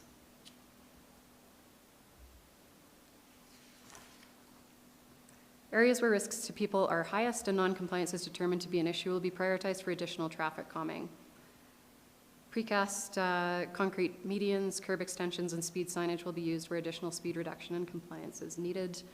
The examples on the screen are some of the ones shown from Hawks Bend that were installed this past year. And again, I'm not sure why the layout of the slides has changed since I loaded my presentation, so sorry about that. Anyway, that actually concludes my presentation, and with that, I'd be happy to take any questions. We do also have Caitlin Miller and Adam Robertson here if there are questions related to enforcement or education and engagement. Thank you. Thank you very much, Ms. Alec, for the presentation and outlining the changes that are in the works. Looking to committee of the whole to see if there are any questions. Councillor Ma. Thank you, Mayor Krausert. Thank you, Ms. Alec. It says here the rollout's going to happen before the summer. And is that like the entire community at once, or is it phasing in through throughout the neighborhoods as we go? The plan is to roll that out all at once so that there's that consistency in terms of the regulatory change. So we're currently working through setting up a signage plan throughout the community to add 30-kilometer-an-hour neighborhood-wide signs, and then to have the educational component that will go with that in the community. Okay. Yeah, and we're also currently doing, maybe you can speak more to it, but we're doing some before and after monitoring as well of speeds so that we can identify zones where we might want to focus more effort based on how things are looking. Yeah, but my daughter rides her bike to school every day, and I am fully in support of this, and I think it's great. Thank you. Councillor Faubert. Thank you, Mayor Krausert. Thank you, Ms. Ellick, for your presentation, as well as the work on the Integrated Transportation Master Plan. I know that was approved in 2018, which it was by the last council. With the implementation of programs like this out of that plan, would there be in the future plans to bring that plan back to council for an update? Broadly speaking, yes, at some point the ITP will need to be updated, and at the time that it was adopted, we were sort of looking at the 2030 horizon, but we will need to revisit those and community goals and see how we're doing in terms of tracking progress. So yeah, because I really love how much we accomplish out of it, and then I just wondered if after we accomplish things, then when the right time is to reflect back on the plan. So yeah, thank you so much. There's constant reflecting, but I don't know what the firm timeline is, but yeah, next several years. Perfect. Great. Councillor Graham. Thank you, Your Worship. Thank you for your presentation. Safety is, again, the key focus of this. How will we know when we come back a year or two from now, how will we know this has been effective? The monitoring piece that we are undertaking will be significant in terms of before-after measurables and observing what driver behaviors are. Some of the reasons why this recommendation was included in the Integrated Transportation Plan was to support things like livability, ease of access, kind of having a secondary bicycle network so people, kids playing within their communities or biking to school, not necessarily on a separated pathway, could feel safer. So those sorts of pieces will be maybe more difficult to measure, but I think will be reflected in overall mode shift and behavior change over time. Thank you very much. Any other questions? Thank you for the presentation. I know that we are going to be asked over the coming days, should this be done really? And I think that there's some excellent information that you provided us. I mean, the biggest stat for me is a 90% chance of survival for a pedestrian struck at 30 kilometers an hour versus less than 20% at 50 kilometers an hour. Add to that the environmental benefits, the noise benefits, or lack of noise benefits, and a calmer atmosphere. And then people will also say, will people actually slow down and go slower? I think back to Councillor Hillstad's recognition of the stats from the previous presentation, that 98% of people do follow the speed limits according to the information we have. And so I expect that people will adhere to those new rules, and there will be some outliers, but I'm very thankful that this is happening. I think our neighborhoods are going to be safer because of it, and thank you for your work in that regard. Thank you.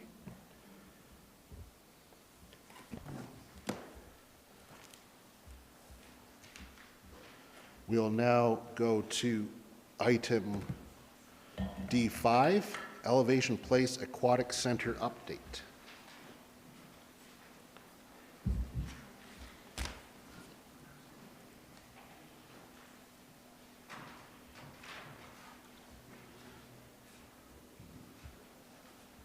Ms. Long, correct? That's correct, yes. Welcome, thank you. welcome to the Committee of the Whole. Whenever you're ready to go, the mic is yours. All right, thank you. Hello, Mayor and members of Council. Thank you for the introduction. My name is Mandy Long, and I am the Aquatic Supervisor for the Town of Canmore. I'm here today to provide an update on the operations of the Aquatic Center, in particular focusing on on the impacts we've seen to service delivery and steps we've taken to address them. A little bit of background. Town of Canmore has operated the Aquatic Center at Elevation Place since 2013. We are coming up on our 10-year anniversary in April. Our facility provides a community hub. We are fortunate to facilitate opportunities for self-directed swims, rehabilitation, swimming lessons, lifeguard and instructor courses, competitive swimming, and fitness programming. The pool schedule balances access to all of those opportunities. Since 2020, the Aquatic Center has experienced service delivery interruptions that were not all directly associated with the pandemic. We've been working to address these challenges, and these challenges have included staffing shortages, planned and unplanned maintenance closures, as well as the completion of an air quality investigation.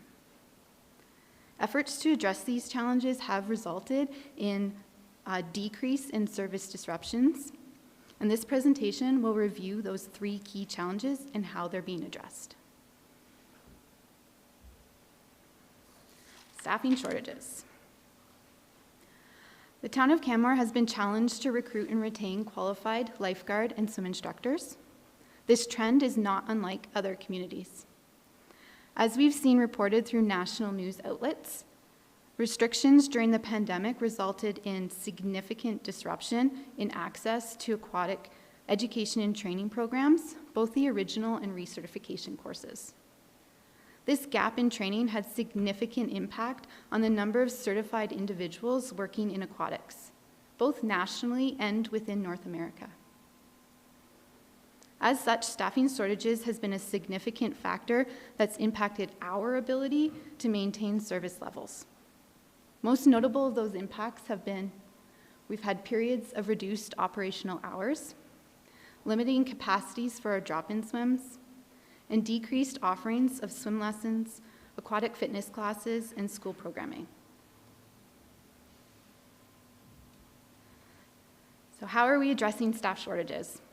We have been taking note of what other communities are doing across Alberta and elsewhere to rebuild that pool of a qualified aquatic staff. Actions that we have implemented include a revised staffing model, including the introduction of assistant lifeguards, as well as taking steps to increase access to lifeguard and swim instructor certification courses. So that revised staffing model, in our previous model, we heavily relied on casual staff. And this presented its own challenges in meeting our business needs, and then these challenges were further exacerbated through industry-wide lifeguard shortages, as well as challenges associated with the high cost of living in the Bow Valley. So work in 2022 was completed to convert variable FTEs into 2 full-time and 4 part-time permanent lifeguard swim instructor positions. By reducing our reliance on casual staff, it created more enhanced employment opportunities as well as a pathway for career development, thus leading to a more robust retention and recruitment plan.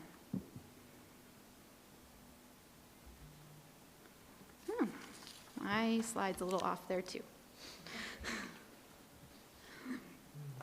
So the revised staffing model also introduced assistant lifeguards. As per Life Saving Society changes introduced to the bronze medal program, successful candidates may be employed as assistant lifeguards. What that meant is assistant lifeguards are included in that lifeguard to bather ratio when they're working alongside a fully certified national lifeguard. So we were able to transition our existing assistant water slide attendants into assistant lifeguards. What that did is it created a greater pool of staff resources for the overall supervision of patrons. We are also prioritizing access to courses. We are prioritizing access to Life Saving Society's education and training programs as they are essential in creating that recruitment pipeline. If you consider national lifeguards and swim instructors at the top of that respective pyramid, building a greater base of bronze medal participants feeds into that pipeline. Therefore, we're working to rebuild participation in training programs. Steps we've taken is a review of the cost recovery for course fees, training internal aquatic staff to deliver certification courses, and increasing the promotion of the bronze medal program. In particular, we took steps through our swim transition to include Bronze Star within our 8-week swim lesson offering. Getting youth introduced to and excited for life-saving programs really motivates them to continue with certification courses, thus contributing to that pipeline into lifeguard and swim instructor courses.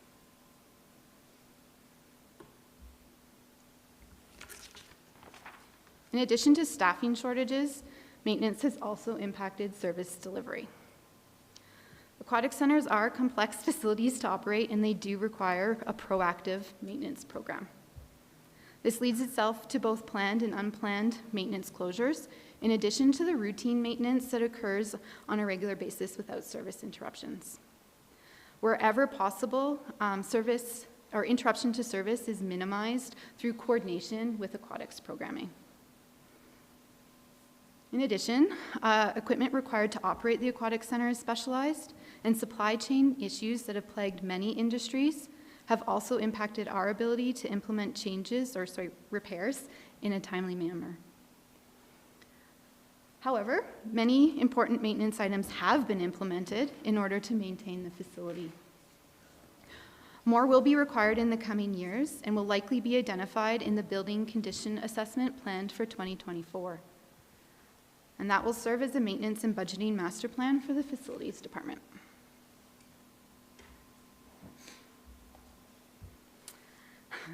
Unplanned closures do occur as part of operating an aquatics facility. For example, in 2022, the Aquatic Center experienced 27 unplanned partial and full closures. And then this chart provides a breakdown of reasons. I'm going to speak to the top two. Closures for adjustments to water chemistry are an important part in maintaining water quality to prevent bather illnesses. And then also the number of pool foulings that we see here highlights the importance of bather education on washroom breaks and infant protective diapers with plastic pants. In addition to the closures in the chart, the leisure pool was closed for 2 months for unplanned maintenance related to the air quality investigation and mitigation. I'll speak more to air quality in the next couple slides.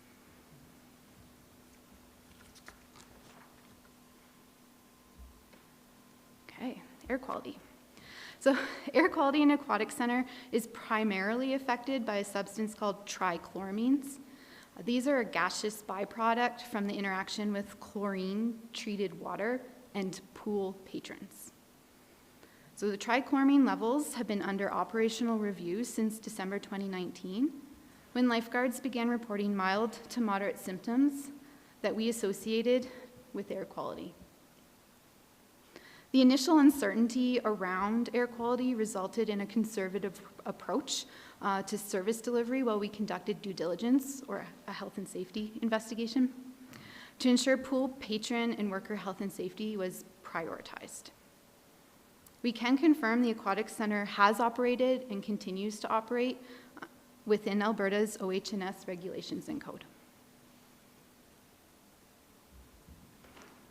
So how are we managing air quality in the Aquatic Center? Started with engaging industry specialists to create a trichloramine reduction plan for the Aquatic Center. Alongside the development of this plan, extensive data collection and review took place internally.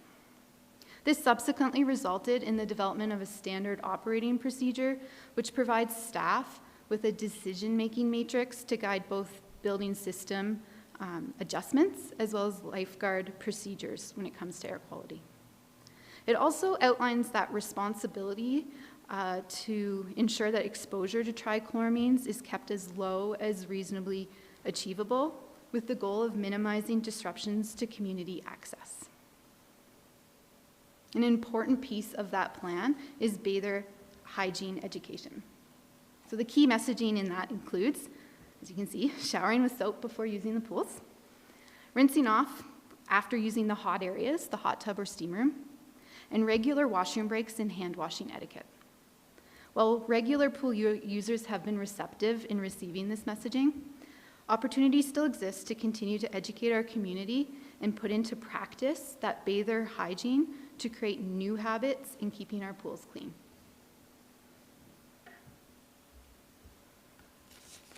A little bit on service recovery. So at a time when restrictions were being eased and expectations were returned to normal last year, frustrations have grown with the continual service disruption that we did experience last year in the Aquatic Center. I would like to acknowledge the inconvenience this created to our aquatic pool users. Not one single user type was solely affected. Instead, we've seen an impact amongst all users. When we've been making decisions on service level adjustments, we've been very intentional in coordinating balanced impacts across the various users. Opposed to making reductions would have potentially removed any opportunity for specific groups to access the facility. This did result in the requirement of compromise from everyone. And to address that, we also were intentional in relaxing Elevation Place membership hold and cancellation policies for a period of time in 2022.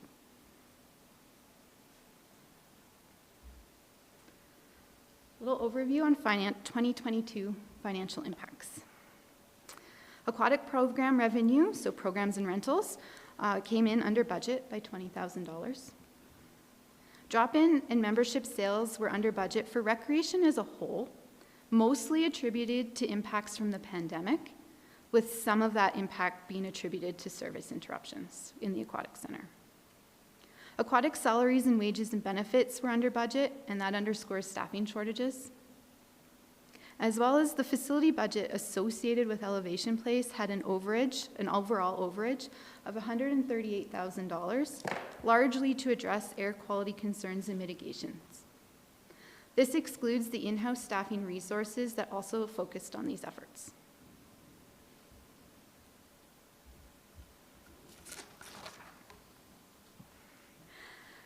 So as a result of efforts to address service delivery, we have seen positive outcomes.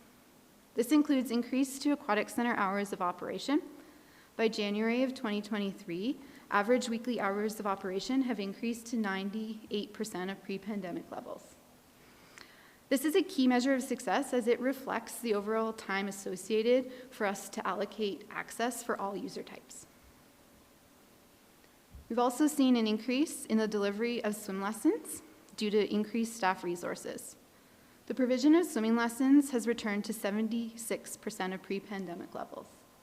And then also, with registration opening yesterday for spring and summer offerings, we've been able to further increase those offerings closer to 90%. We've been pleased to be able to welcome back Bow Valley Schools to the Aquatic Center for the 2022-2023 school year. This is the first time since 2020. This results in over 1,000 students accessing swim lessons and water safety education, regardless of skill level, financial, or demographic background. Overall, efforts to address staffing shortages, planned and unplanned maintenance, as well as the air quality management, will continue to build upon these positive outcomes, as well as the provision of consistent access to the Aquatic Center. We are not unlike many other communities who operate aquatics facilities, and we'll continue to learn from each other's successes as the industry works to restabilize. Thank you, Your Worship and members of Council. This concludes our presentation. I'd now welcome any questions. Thank you, Ms. Long, for your presentation. That statistic about the drop in education and training blew my mind when I read it. Essentially a 93% drop in 1 year. COVID related, obviously. But Absolutely, yeah. But you obviously found ways to work through it with some creativity and persistence. Councillor Mera. Thank you for your report. I just have a couple questions. One, is there an age requirement to become a lifeguard, a certified national lifeguard? Is that the correct term? Absolutely, that is the correct term, yes. So the age requirement to be a national lifeguard is 16 years of age, and there's prerequisite courses, the bronze medal programs, to complete leading up to that course.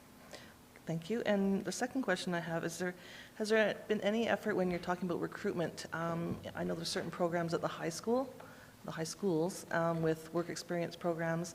Has there been any efforts to maybe bring them over and, sort of do a program of training and start providing an interest in becoming a lifeguard?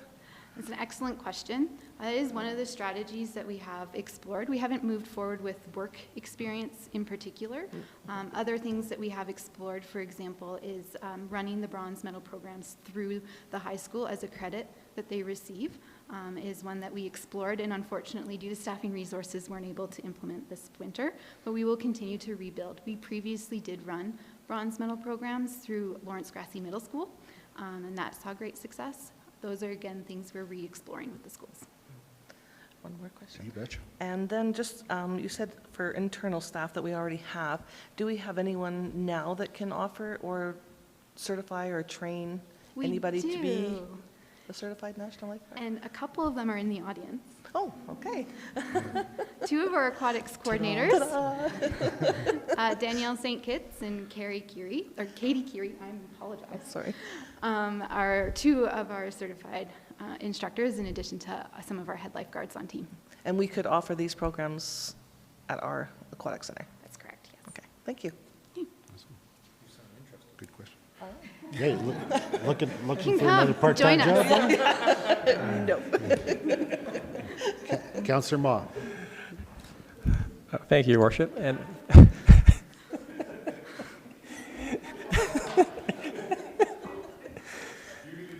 yeah. Thank you, Ms. Long, for your presentation.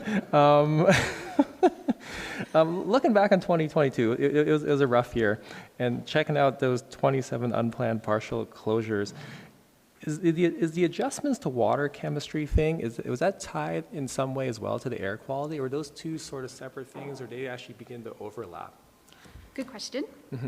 The way we've categorized tracking these, they were not integrated. They're not the same. Okay. We could say that some of these air quality investigation ones, some of those 6, could have been partially related to pool chemistry, but because we were managing air quality, we categorized them that way.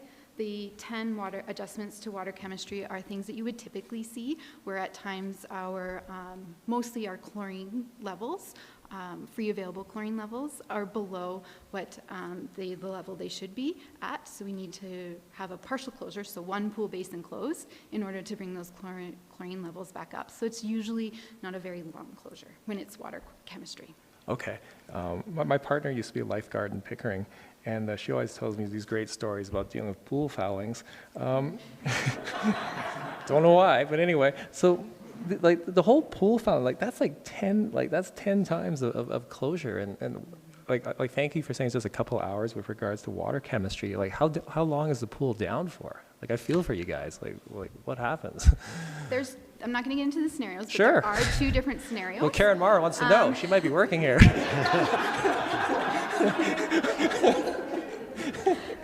Exactly. And a pool fouling closure could result in a 2-hour closure of one pool basin, or up in the other scenario, unfortunately, it does create a 24-hour closure of the full facility, regardless of what basin it was in. Are we having repeat offenders here? Because that is not cool. I'm going to defer that question. Okay, all right. Yeah, well, if there's one person fouling the pool over and over, we have our eye on you. Not typically, no. Okay. And I think the last piece too is how can the public help keep this resource open? And it sounds like what's the best practice? Like I saw the showering piece. Is there more as well? Those are really great questions. Thank you. I think really that best practice is these key bather hygiene education pieces that will create the pools to stay open for all user types. We have to restrict for various scenarios, whether it's a pool fouling or for air quality or water chemistry. The pools will maintain their chemistry and be completely fine without pool patrons in the pools. Right. So really that bather hygiene education, and so following those best practices, showering with soap. That's a big change and a shift for us, right? Yeah. It's always been the recommendation, but we're really trying to move towards compliance and move to that practice. Showering with soap before using the pools, as well as after you use the hot areas, rinsing off. You're sweating in hot areas, so rinsing off before going into the other pools, as well as those washroom breaks.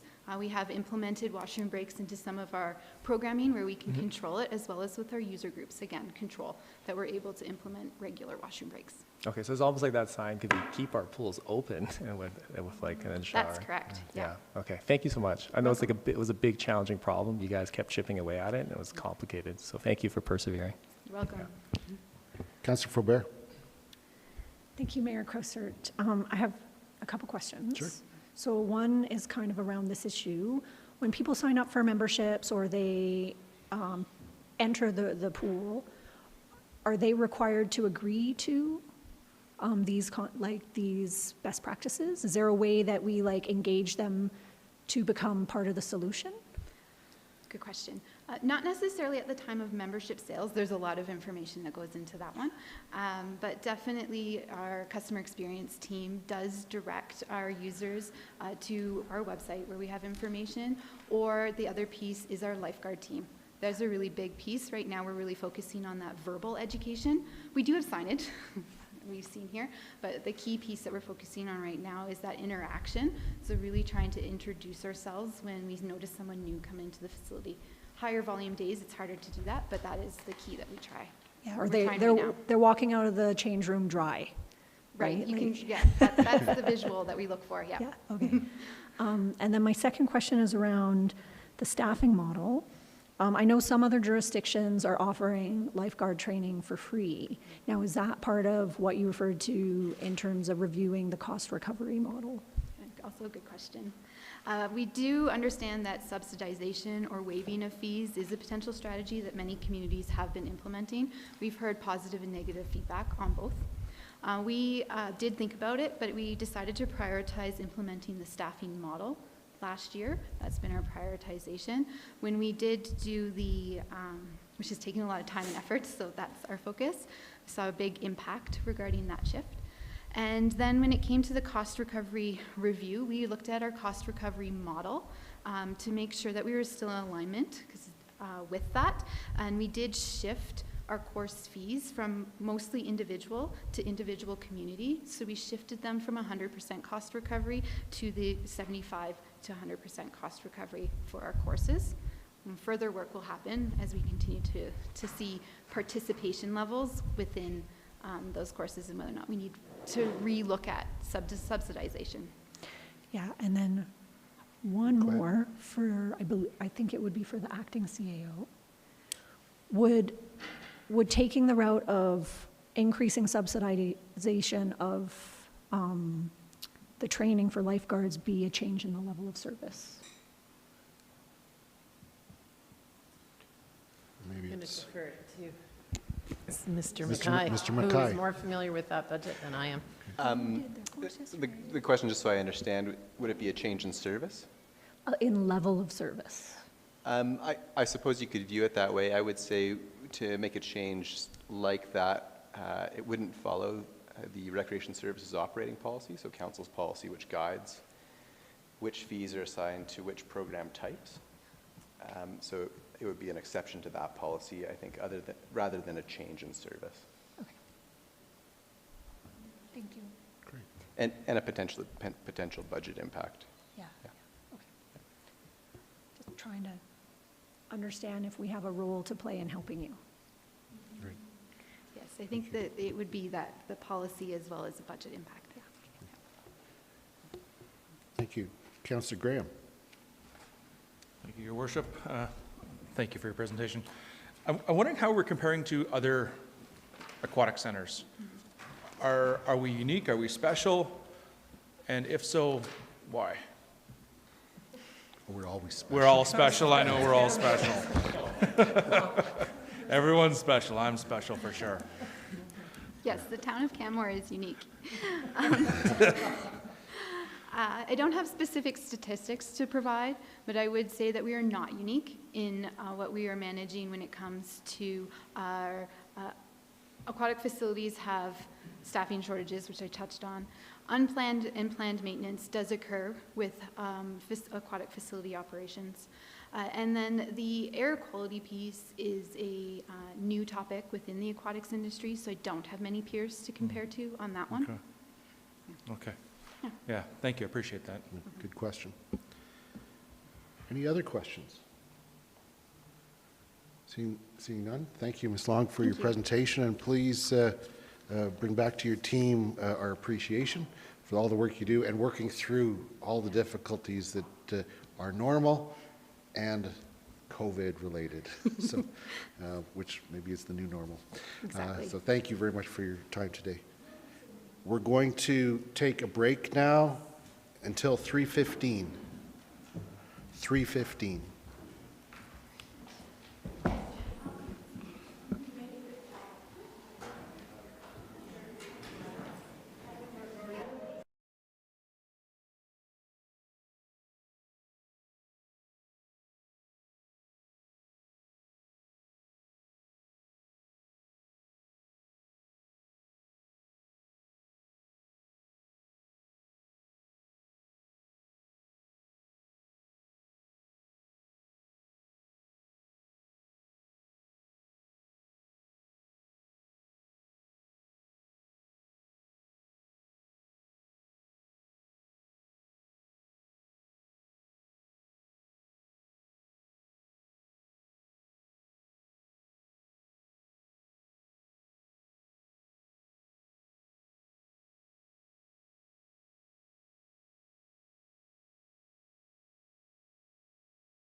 To item D6, Planning and Development Service Delivery Improvements. Ms. Miller, welcome to Committee of the Whole. Thank you. Good afternoon, members of council. And for those watching at home, if you don't know who I am already, haven't seen me in Safeway or Save-On, I am Lauren Miller, and I am the Manager of Planning and Development. So, for probably the first time since this council has been elected, I'm not before you today asking you to make a significant, community-altering planning decision. So, yeah, exactly. Sit back and relax. Well, Today what do you need us for? Today is a good news story. It's a story that I'm excited to tell. It's a story 4 years in the making that I will try to jam into 10 minutes. But knowing myself, my love of words, a hot microphone, I already know that this 10-minute goal is probably going to go out the window very quickly, but I'm going to try my best.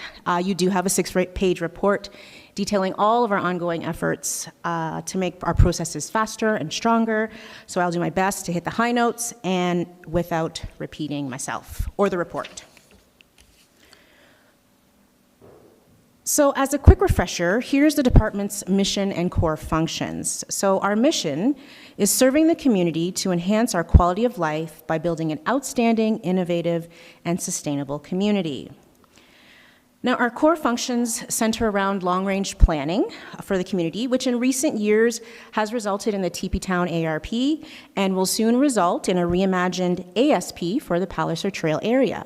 Now, quick soundbite, since I have a hot microphone, public engagement for the Palliser Trail ASP has kicked off, both online and in person. We encourage all to go to mycanmore.ca to provide their thoughts and ideas on the future vision of this area and to find out more about the project.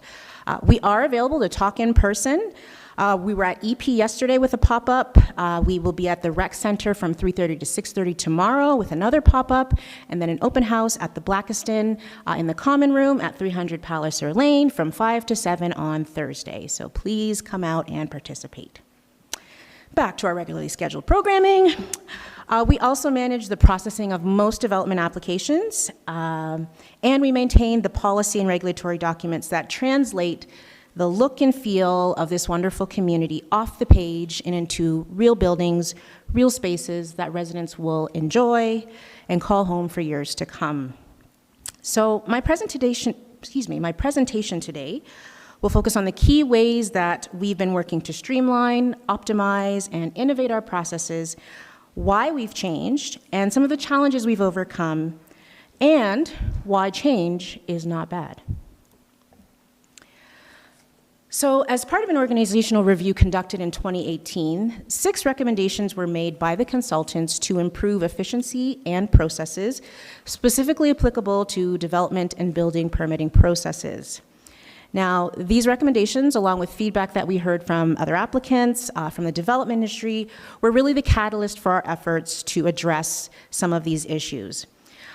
I'm happy to report that the majority of the changes have been implemented, but there is still work left for us to do, and we continue to be open to shift and change along with the demands of the market and our changing community. I do have to take a moment to shout out Team P&D for their continued efforts to be responsive to feedback and developing and implementing changes, and also acknowledging the willingness to be self-critical, analyzing ourselves, analyzing each other, striving to be better on each application. None of the successes noted in the report today would be done without them, and I'd be remiss to not acknowledge that.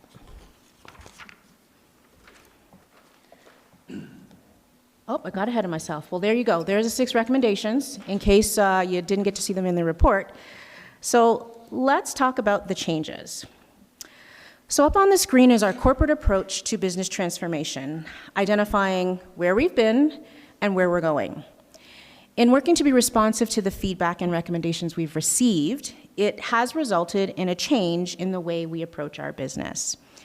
We were previously very reliant on corporate knowledge that was held within the minds and hearts of our longest-serving staff members, which did leave us vulnerable, because when they would leave, they would take all of their tips, tricks, and knowledge along with them. We often tried really hard to achieve perfection, or at least make everyone happy.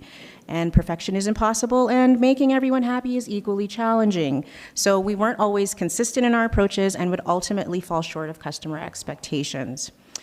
As the town continued to grow, a change in how we conduct our business was necessary in order to effectively manage that growth and the complexities that come along with it. So as you can see in the report, we made some changes, some big, some small, some you probably never even thought of. So as an example of a change that we implemented, we're completely digital now. So for the most part, we are a paperless office. Applications are all submitted online. Now, this transition alone saves applicants thousands of dollars from having to print large plan sets, often in duplicate or triplicate, and saves the town time from a records management perspective and space in having to store such plans indefinitely. It is different, but different does not mean bad. Another change that we've implemented is that we've transitioned away from customer service, a front desk customer service, to an online inquiry system, which means that customers have had to shift in the way that they engage with us. Now, this approach, I know, has been a bit of a challenge, but this approach is a better way for us to track what information applicants are seeking from us, what advice we're giving them, and so that we can support them in providing us with more complete applications and ultimately supporting timelier decisions. Applicants now have a record of the advice that the town has provided them, and we also have a record so that we can continue to support them through the process based on the information they were given at the outset. So trying to minimize the goalpost moving and misinterpretations or different interpretations about the process or next steps. Our service level is 48 hours to respond to those inquiries, and I am happy to report that we have been able to hit that target in the majority of categories in the last 3 months. So these are just a couple of the many improvements we've made in the last few years.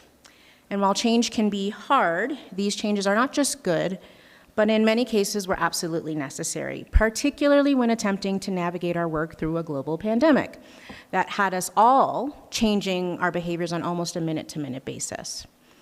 It's also worth noting that the changes we've implemented, it's taken time to embed them into our standard practice, particularly with staff continually changing over during the global pandemic.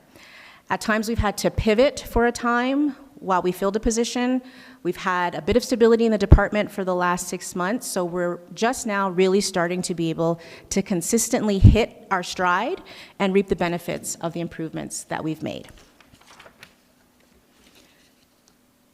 So speaking of resources, we've grown a bit from a resourcing perspective.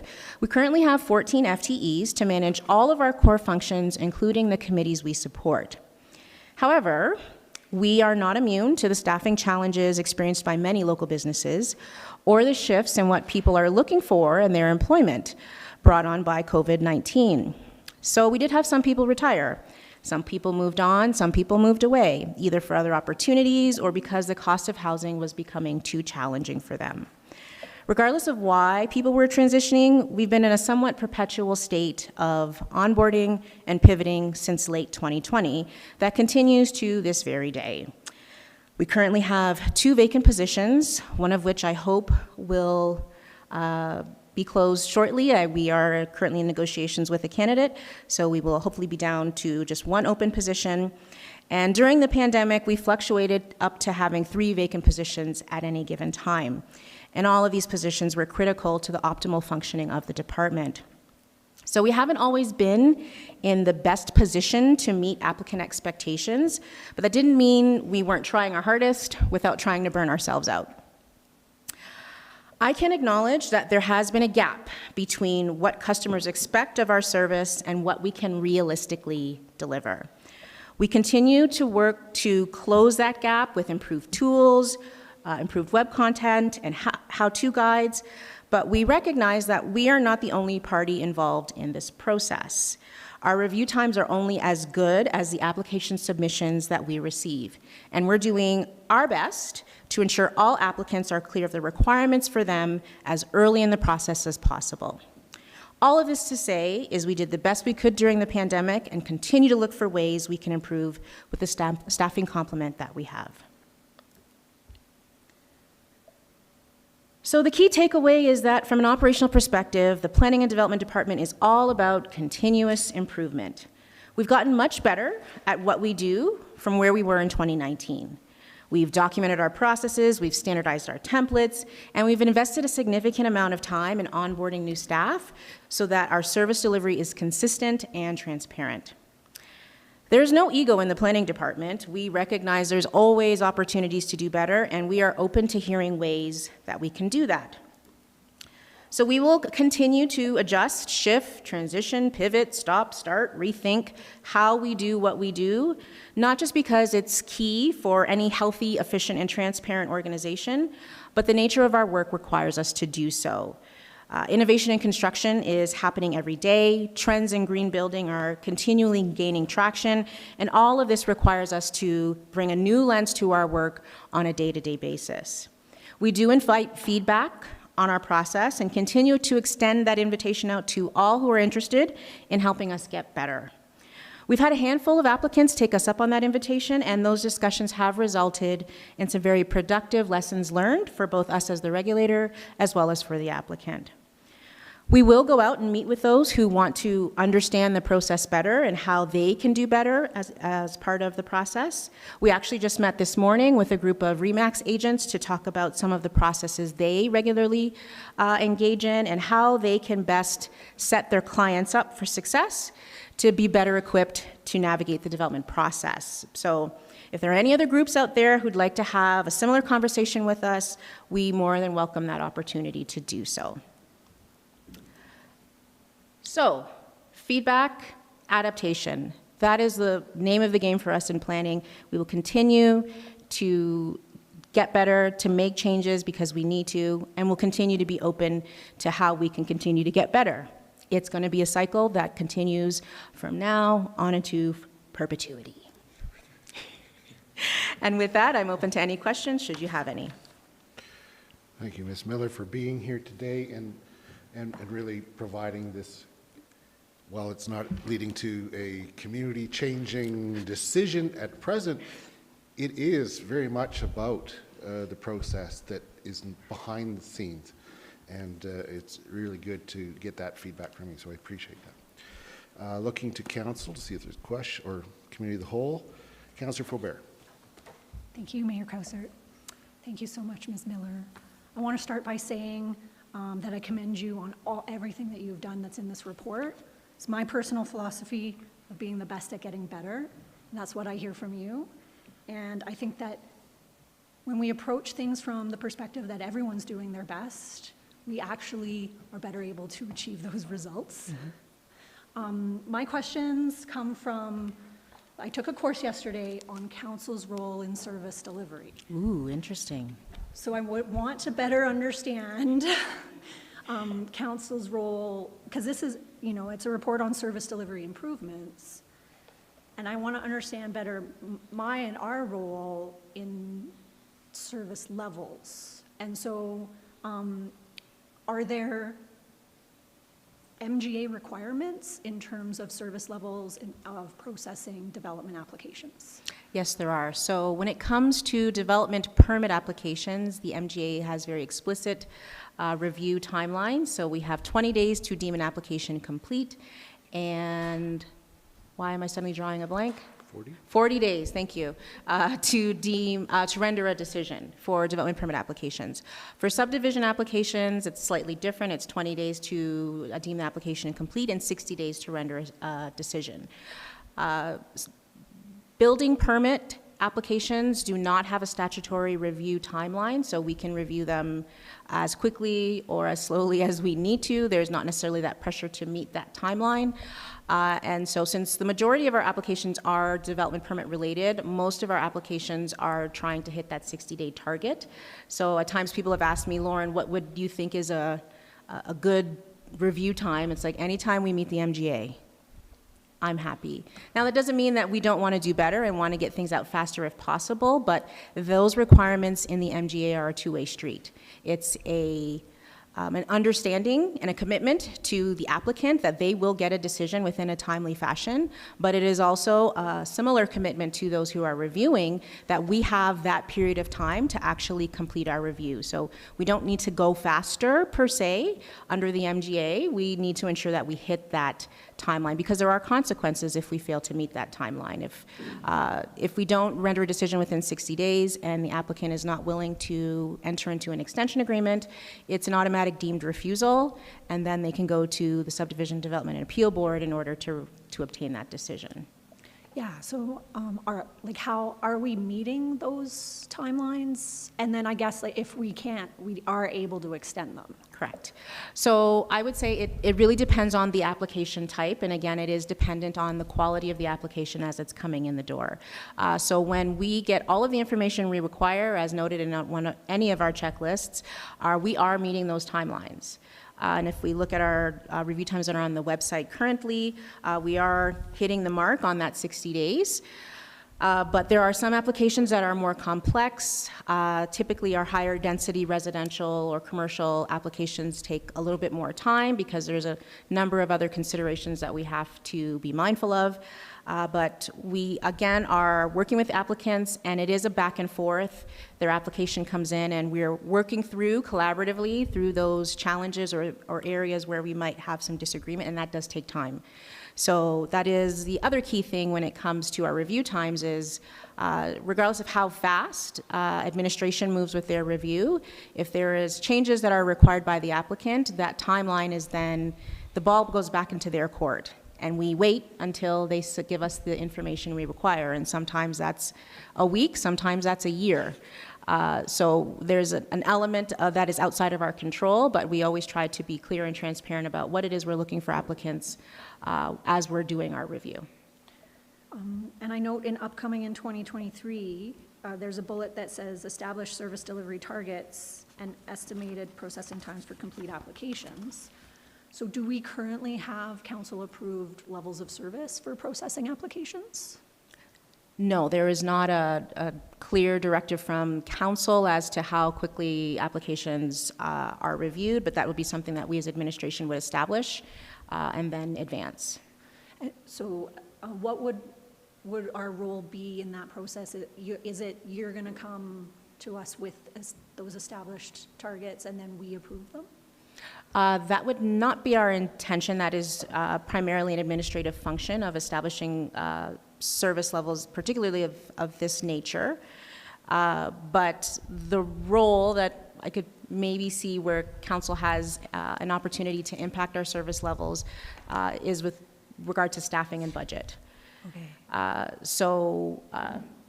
Other than that, we will use the data that we have in our permitting system to establish what is a realistic review time based on the staffing complement and that we have currently. Just one second. Ms. Smithers, did you have something you wanted to add? I did, but Ms. Miller covered it. Really, council's role is ensuring that we have the resources we need to process the applications. Setting that standard is really more of an administrative decision in compliance with the MGA, and then also appreciating the varying levels of complexity that varying application types take and the related iterations that they can sometimes bring with them with regard to, for example, supporting studies. Great, thank you. I think that's your answer.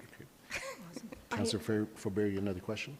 Well, yeah, because the course I took yesterday on council's role states that it's council's responsible for setting levels of service, and it includes examples like processing times. So I guess I don't know where I would like to maybe follow up on this a little bit through the acting CAO about whether or not we set service levels or not.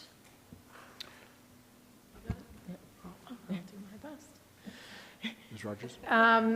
Yeah, I think it's unfortunately not that simple. I think about recruiting as an example. If you were to say we need to turn around all of our recruitment within X amount of time, I'm not sure council has all the information you need to be able to set those service levels.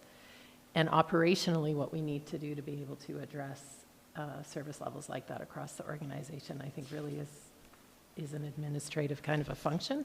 As Ms. Miller indicated, when I think I see it turning over to council is when we can't meet the service levels we're trying to meet, or those targets are not achievable, then we come to you with requests for additional resources, which you see it through the budget process. And it may be additional staff, it may be additional contracted services. And I think that, to me, is where council really can influence the outcome of those service levels. Well, I'll do some more research and follow up with the mayor on this one. That's my questions on that. I think it's an interesting topic for continued conversation. Well, I mean, And we'll discuss it. And we do have our opportunities also in CAO Council. yeah. What I'm hearing is they're undoubtedly related. Yeah. And what I see is, okay, if we set a service level at X, then automatically we have to understand the consequence of that as far as hiring. Or are you doing the same thing if you're provided with a request in order to get to a certain service level? I see that there is a role for council in both of those conversations. Yeah. Because we need to understand the impact of hiring, and we need to understand the impact of wanting things to go faster. So I think it is a complicated conversation, but it is one that we should continue, and thank you for bringing it up. Ms. Rogers, you had something else you wanted to add? I just would add, we are in the midst of conducting a service level review, which I think is really the first step of this conversation. And what we're getting clear on in this first phase is understanding what all the services are that we are providing to our community. Phase 2 of that is then starting to quantify it and get really clear on the resources of that. And that's, I think, when it turns over then to that different conversation. We can then provide you an informed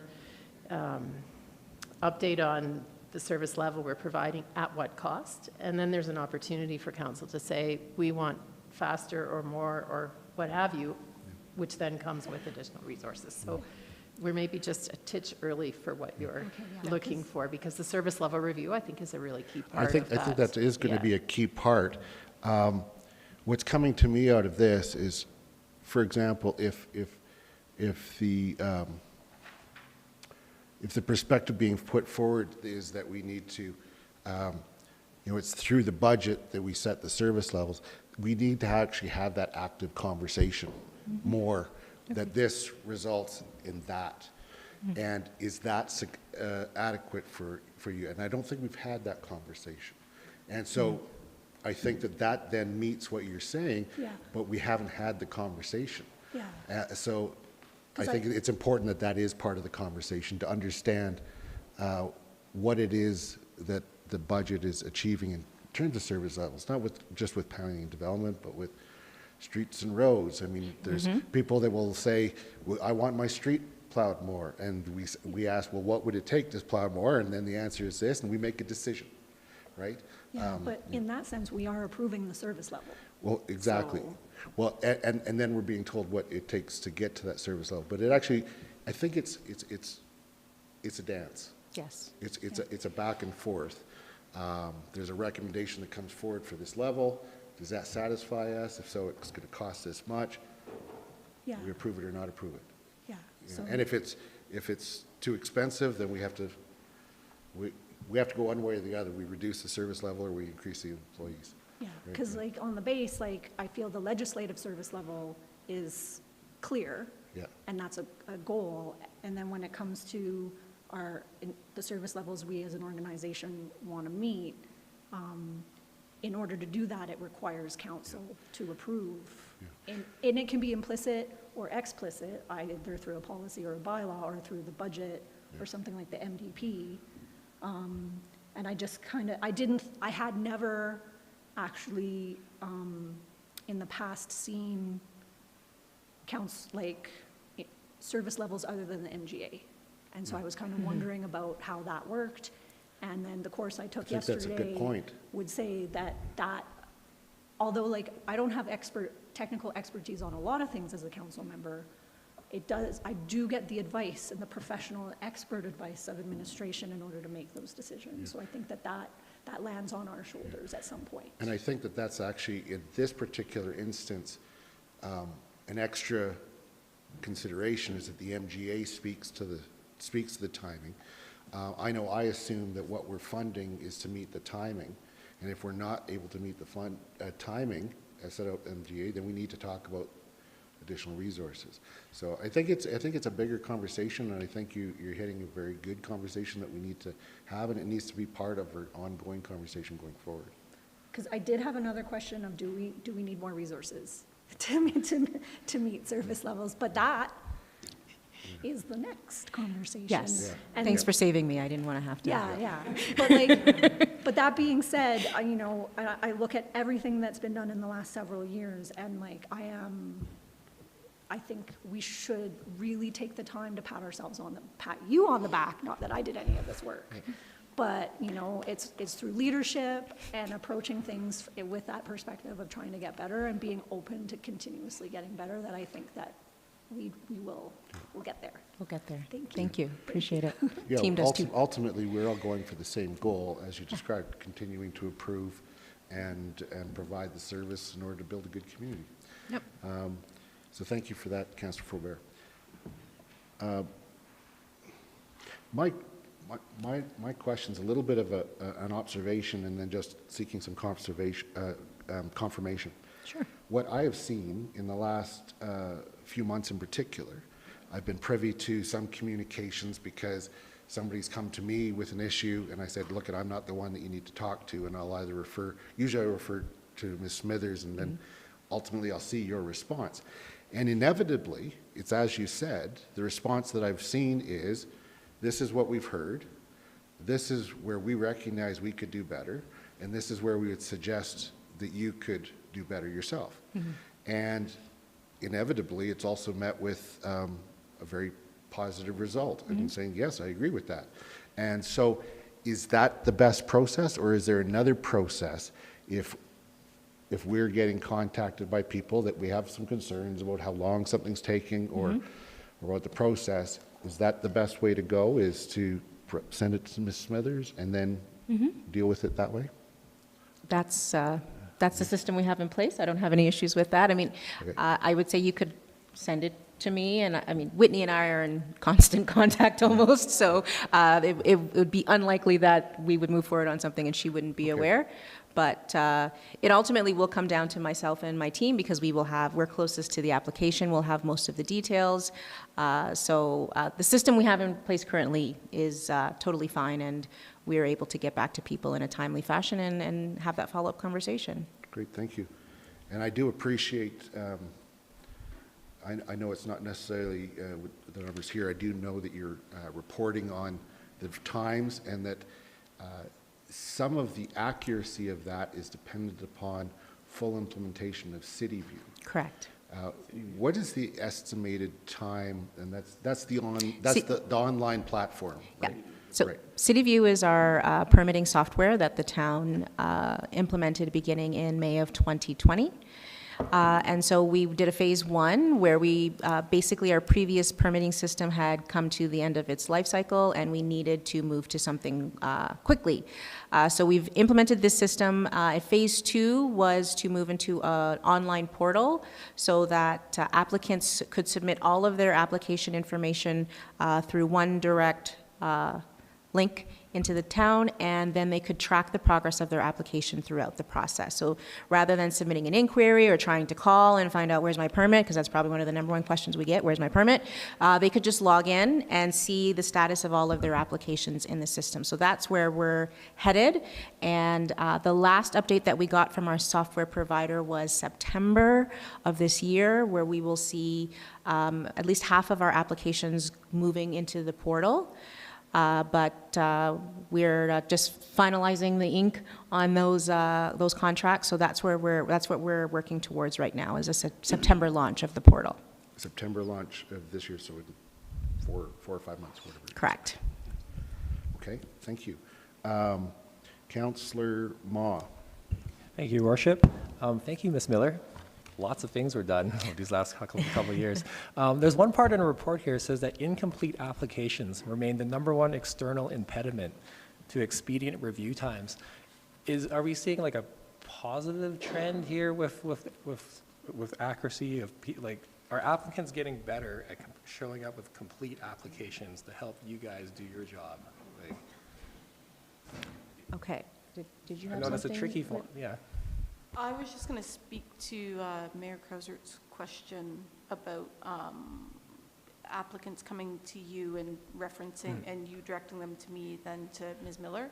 Sure. Oh, I'm sorry. Yeah, go ahead, and then we'll go back, so we'll finish Yeah, that. Go ahead. sorry, I was kind of like, over here, Okay. it's flashing. Anyways,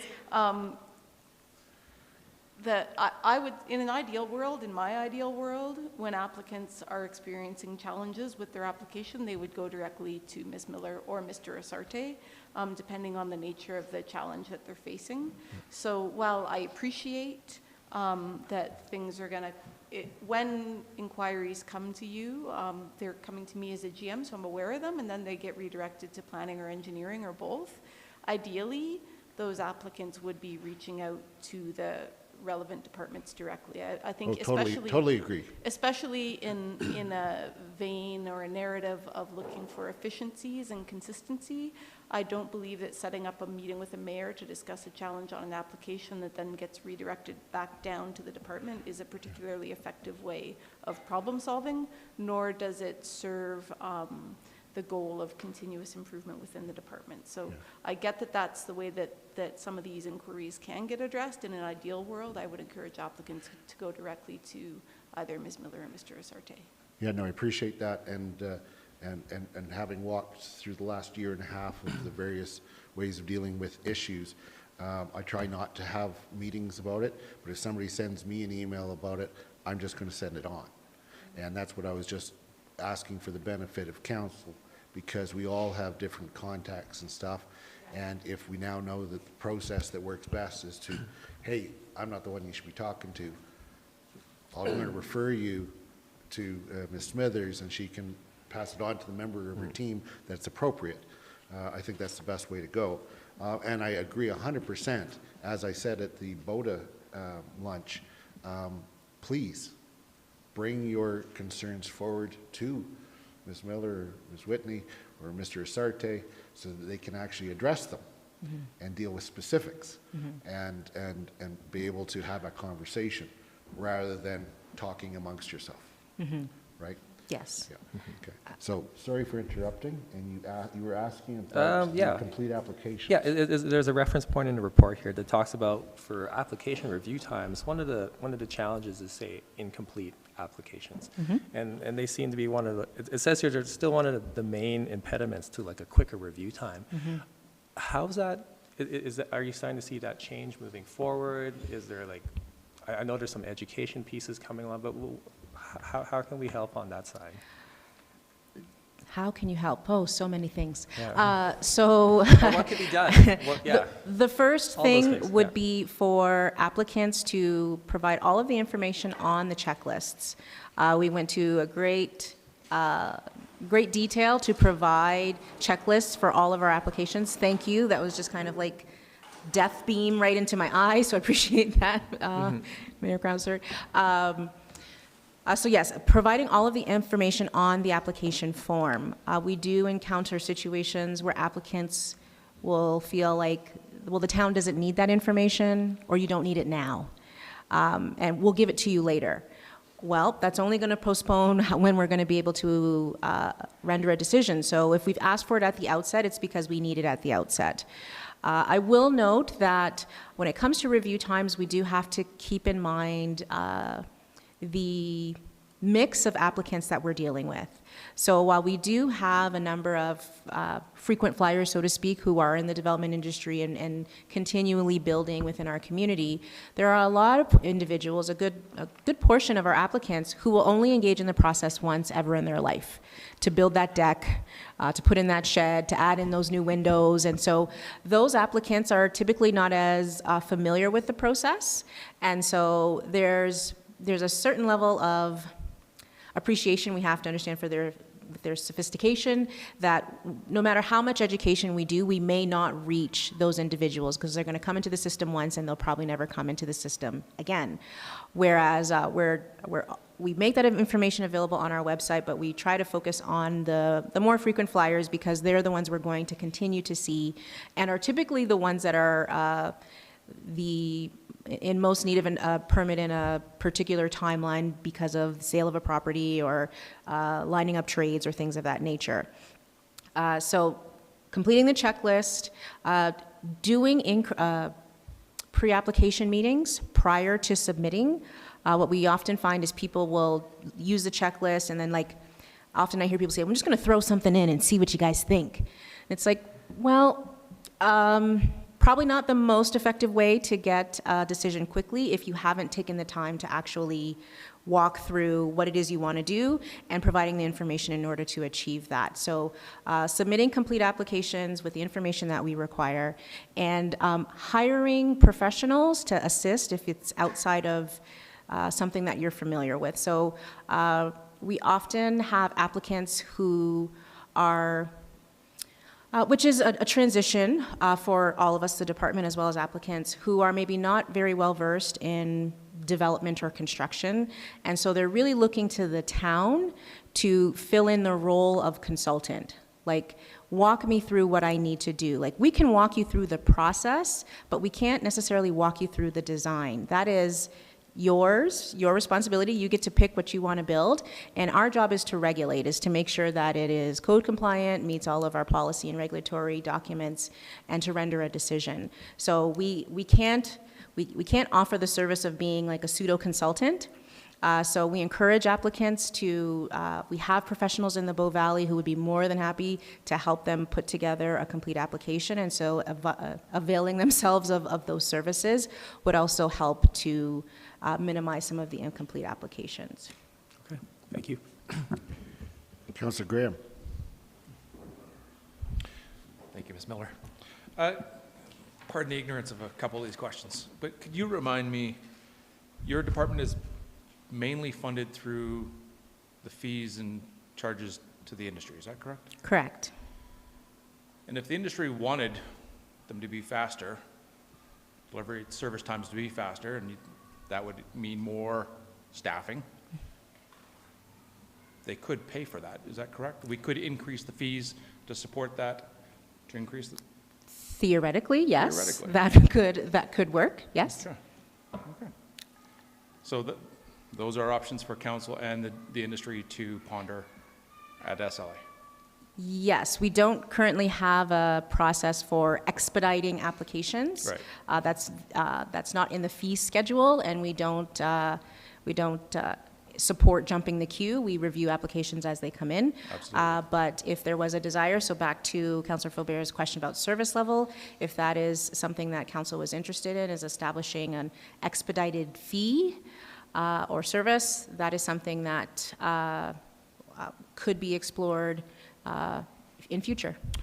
Oh, I think I was thinking more along the lines of in general. So if we wanted to take deliveries from 60 days to 45 days and the industry was supportive of that, and that meant hiring 2 more people, and we increased fees by, using random numbers, 20%, that would be an option to get averages down. We would provide you, as we've noted, we would provide you with the information as to what it would take to get to that service level.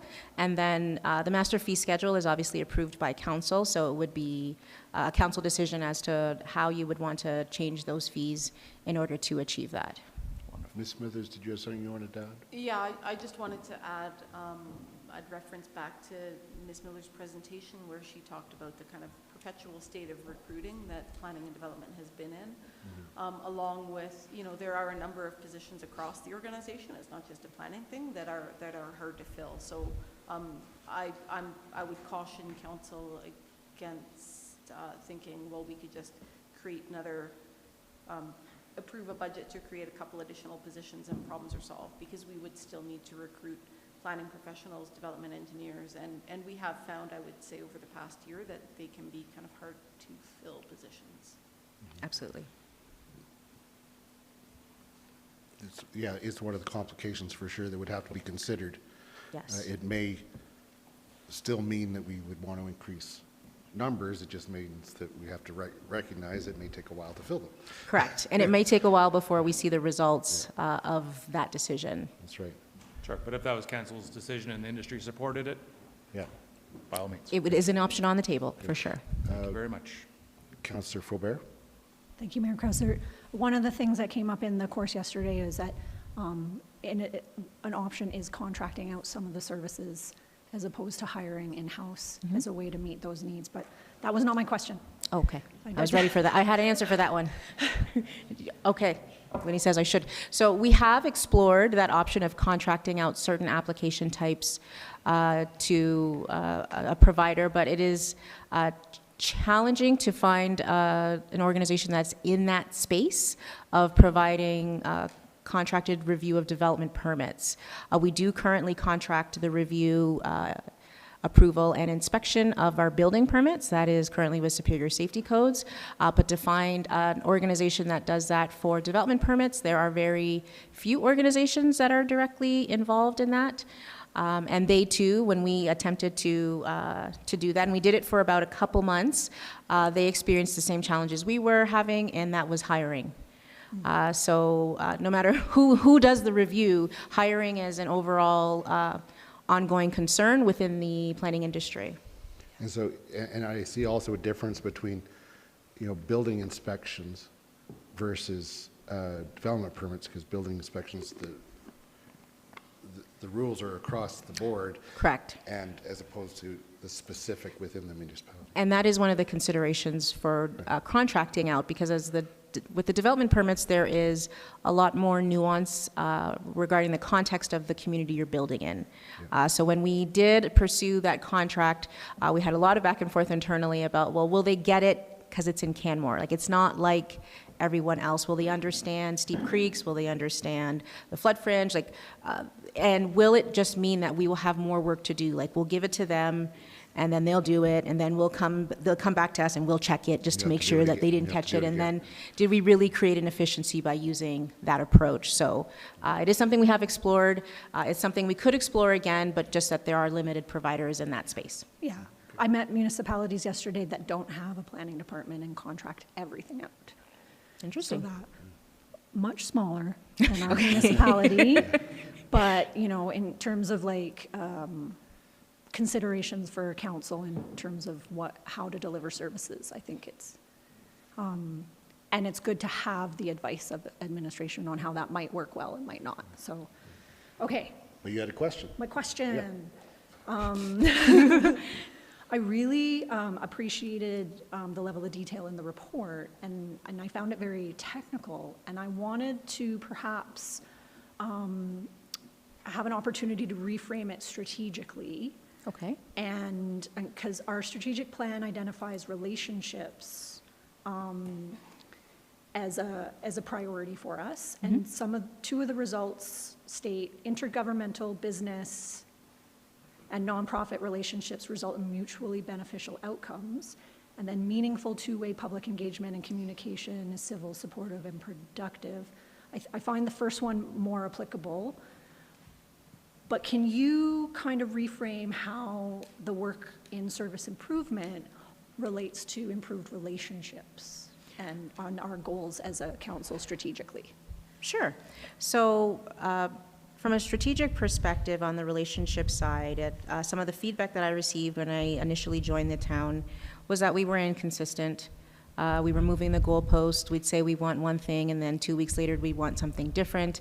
And it was really undermining the relationships and the trust that they had in administration as part of our review.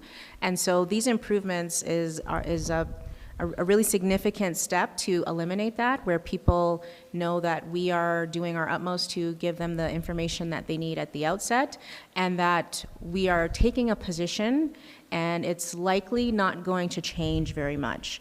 Obviously, we're open to collaborate with applicants if we're encountering issues, but at times, my understanding is that the experience was that the town was a bit wishy-washy on what it is that they were looking for. Their interpretations of policy were not always consistent, and so that is really where we've focused on being a better partner in this process, is being more consistent. Now again, it's the nuance of our work is contextual, so maybe the driveway we approved at your house is not the driveway we're going to approve at Councillor Graham's house, and there's going to be reasons why. I know. But also helping people to understand the context, why a decision was made in one case and how the context of what they're proposing is different. So really opening the lines of communication, like we've talked about, letting people come and tell us what their experience is, but also helping them understand what they can do to be better participants in this process. So we've become a little bit more open and transparent about what we're doing, how we're doing it, and hopefully that's giving people confidence in the way that we're approaching our work. Yeah, awesome. Thank you. Thank you. Now I'm looking at administration there. I see a couple of managers. Either one of you want to add anything? I just want Yep. Push the button. Okay. There we go. Okay, won't touch it. Just wanted to add to Ms. Miller's response. I think what you've seen in the report today in the presentation that she has shared is probably the most shiny example of business transformation that we've undergone in the organization. It really is all about that, formalizing those relationships, documenting our processes, getting clear.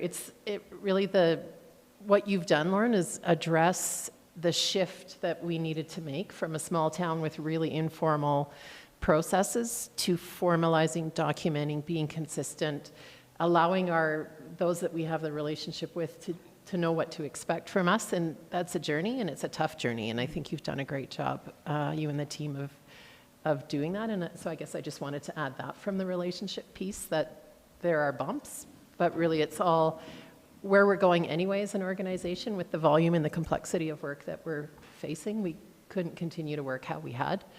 And so while there's some initial challenge potentially with a different approach, it is actually where we need to go to be successful. So Yeah. that was it. Also like to add that it's been very important for us to communicate with all applicants that they're all being treated the same. We often hear feedback about, well, you're in the developer's pocket, or like they get priority, and it's like, no, you can ask them. They know.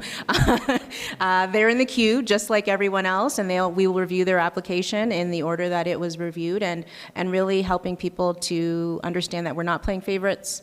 We want to treat everyone fairly and render the best decisions possible in order to continue to add to this wonderful community that we live in. Great, thank you. See if there's any other questions.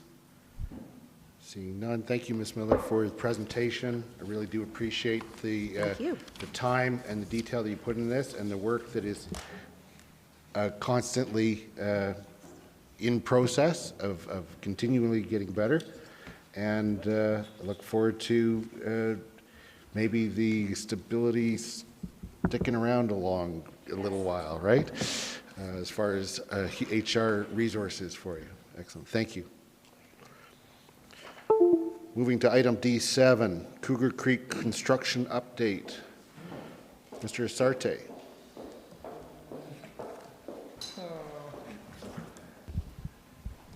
One moment.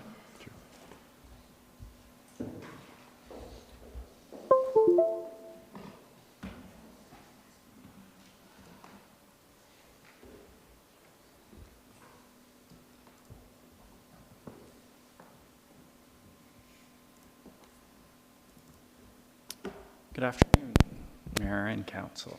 Welcome to the Committee of the Whole. Please, been here all day, though. Pleased to be here. Okay, Cougar Creek. Today's updates are going to include an update on the Flatiron dispute, discussion about short-term construction, and then talking about next steps in completing the project. Flatiron dispute resolution discussions with senior levels of both organizations have been ongoing since late last year. Based on a number of briefings with council, there was direction at the February 28th meeting to proceed with and executing a without cause termination, settlement and release agreement respecting the ongoing contract with Flatiron, and to report back to council with a plan for project completion. That mutual termination agreement was prepared and signed on March 10th, which included requirements for Flatiron to demobilize quite quickly from the site, which was completed by March 17th.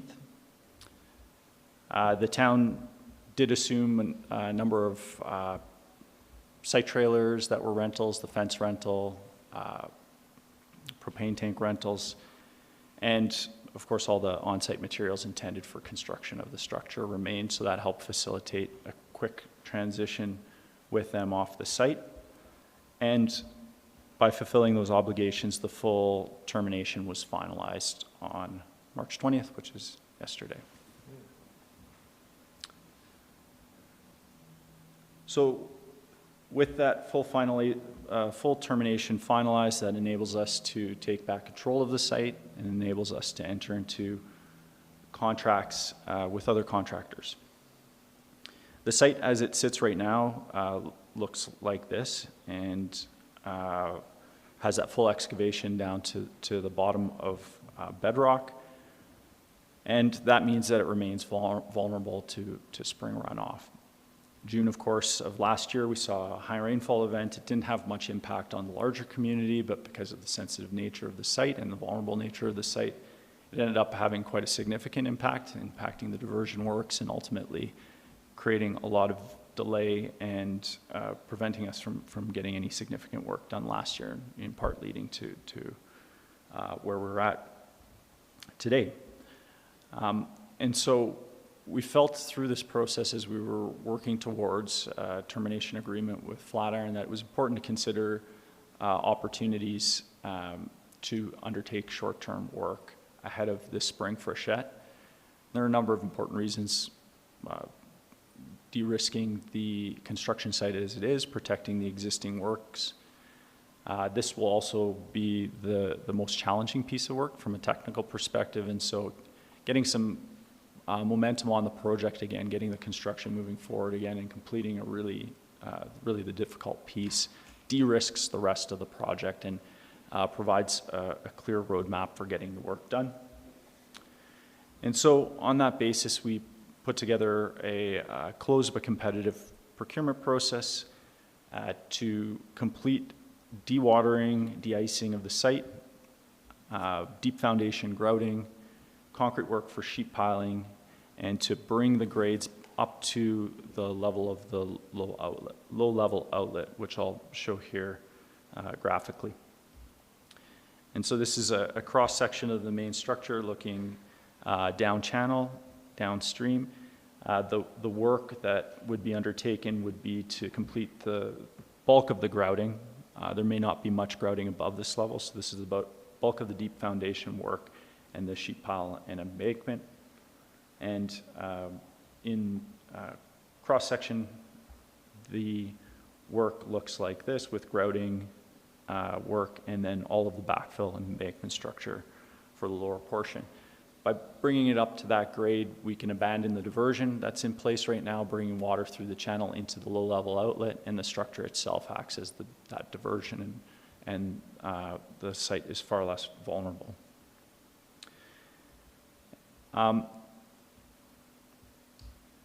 So with that procurement process, we ultimately are in a position where we've awarded to the top-ranked proponent Ironclad for that work in the amount of approximately $5.3 million, and they actually mobilized the site yesterday and began work. Off-site, even before that, we had given a limited notice to proceed to have them initiate work to get the grouting crews mobilized from up in the Northwest Territories, which they're going to bring down they're prepping this week in Edmonton area, and then the grouting crew is going to mobilize to site next week and begin drilling right away. We're tracking against the baseline schedule we were using with the previous contractor. Full completion of the scope was expected to take place in August. We're aiming to have as much of the scope completed ahead of Frechette, and that's really just going to be weather dependent and depending on progress, but aiming for a completion later in the summer. Any work really ahead of Frechette's going to de-risk. If you can get up, that's less area you have to restore and continue on in the future to progress the work. That work is awarded within our current budget. A number of the units are for variable rates and time and materials depending on how much grouting is needed, for example, so that you don't find out until you start pumping grout in the ground. And so the total construction budget is $7.3 million, with approximately $2 million for contingency for those unforeseen conditions. At this point, we plan to return to council for authorization if we find that we're needing to access those contingency funds, and that would be funded out of the interest accrued on our current grants for the project. The crew's going to be working around the clock, particularly with the initial drilling and grouting work. That's all critical path and key work to get done, and so they'll push through and get that work done. We're going to endeavor to minimize noise and activity between 10 p.m. and 7 a.m. And we'll monitor that as it goes, but the intent is to get in and hit the work hard.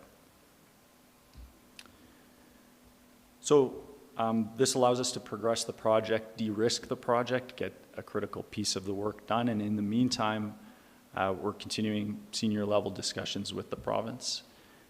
Administration is briefing the granting agencies, and over the coming months we'll work on a procurement plan and cost estimate for completion.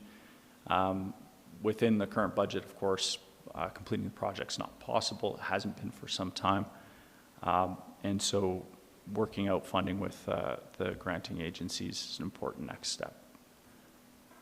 Once we have a clear picture on the way forward, we'll bring back that plan that council directed for review and approval, and we expect that to happen later in the year. And that's the update. I'll take any questions. Thank you, Mr. Sarte, for that update, and very timely.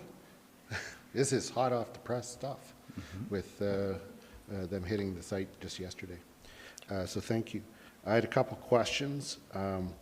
First of all, with aiming for the June 10th, subject to, delays, I was just wondering what sort of weather particularly offers delays. I'm guessing cold and precipitation, and more of that, the longer it's going to take, or? Really, any time starting early May, from the historic record, we could see high rainfall and runoff, and so the idea around having an August completion is we expect runoff to happen at some point. If it happens earlier, we finish later, is the idea. And so the way that the plan has been put together is actually quite good in that it mitigates cold weather. The grouting work, though you would think it's cold weather dependent, they're coming off a project in Northwest Territories where they've grouted all winter.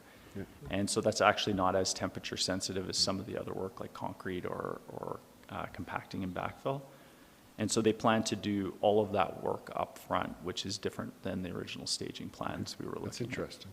Yeah. My other question is, when you mention around the clock, and I appreciate your comment about mitigating interruption, wondering what neighborhoods in the area, particularly right along the path in, can expect? Would there be much traffic after 10 p.m., like with big trucks, or is it mostly on-site stuff that's happening? Accessing the site is happening up through the channel, and so that would continue through the evening, and it's really no different from having vehicles moving around on residential streets. The intent is not to do any major hauling or equipment moving at night. Right. Really, the intent is to complete the noisier work during the day, but if you have an ongoing pumping operation that's happening for grouting or drilling and grouting that's happening, to be able to continue that around the clock really helps with the critical path for the Do you schedule. need to have trucks moving in to feed that continually, like through the night, or are you able to put things on site and just keep on pumping? Pre-prep, they batch right on site. They have a Okay. grout plant there, so it'll be, all the pre-prep would happen during the day, and then that enables them to continue the operation through the night. So while, what I'm hearing is while there may be round-the-clock operations, between that 10 p.m. and 7 a.m., just like any other construction, most of it's going to be not noticeable because it's up the canyon. That's the intent, and we'll monitor, and if it's proving to be disruptive, we'll figure out a way to address Okay, that. thank you. Councillor Faubert. Thank you, Mayor Krauser. Thank you, Mr. Sarche, for your presentation and this update. I was listening to a Brene Brown podcast called Dare to Lead, and it talked a bit about a type of bias where you have invested in a type of technology or a process to address an issue, and you're all the way down the road in the future, and because you've committed to that type of technology, you don't question whether or not it's actually the right kind. And so my question is what we have approved to do for mitigation in this location still the right type of process moving forward, given some of the challenges we've experienced? Since we undertook the option analysis for the project, really nothing's changed except to emphasize how important these projects are to help mitigate and protect the community. The structure is quite robust, and it's intended to last centuries essentially, and it also has some inherent built-in ability to adjust for increasing size and frequency of future events. And so it's always been intended as a long-term and to a degree future-proofed project and structure, and robust enough to handle that change. So certainly in the short time frame from when we started to now, it's still the right project, and still critically important that we get it built. Thank you for your confidence in that. I really appreciate.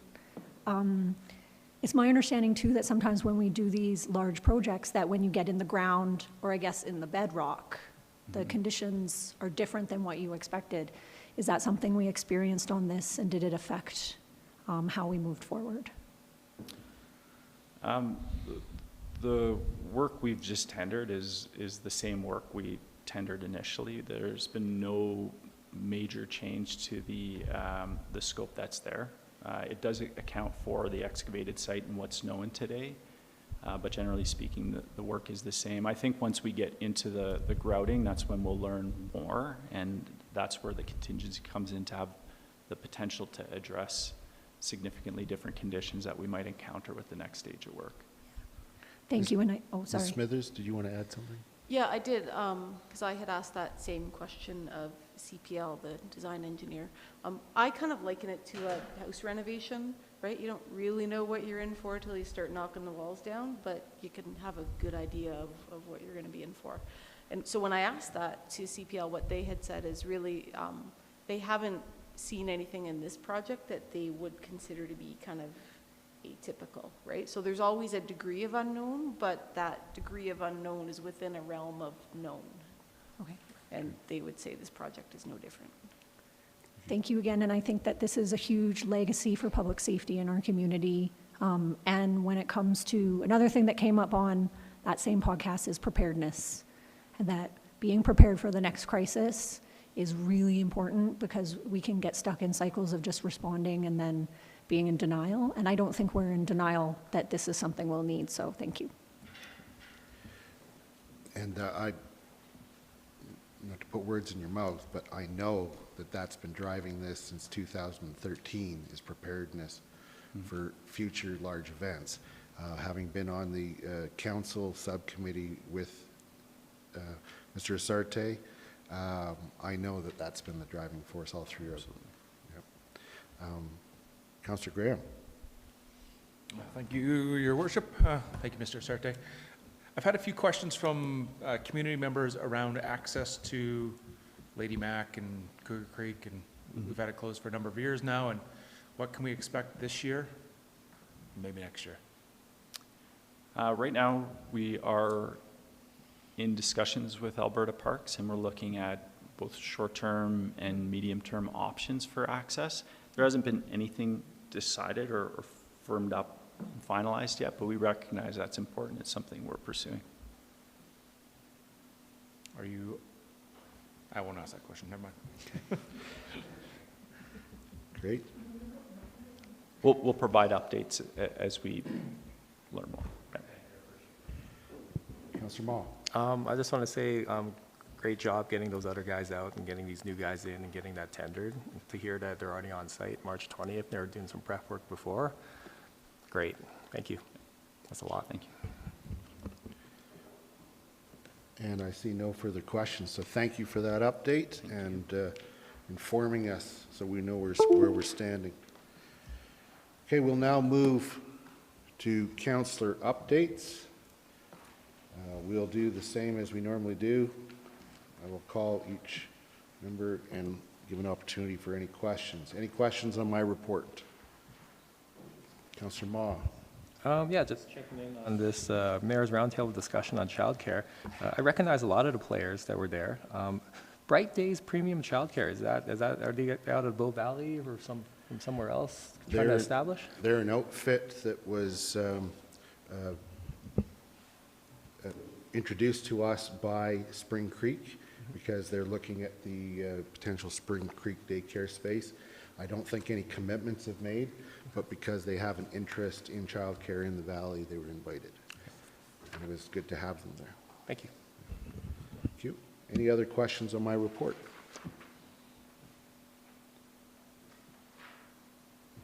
Seeing none, Councillor Faubert, any questions for her report?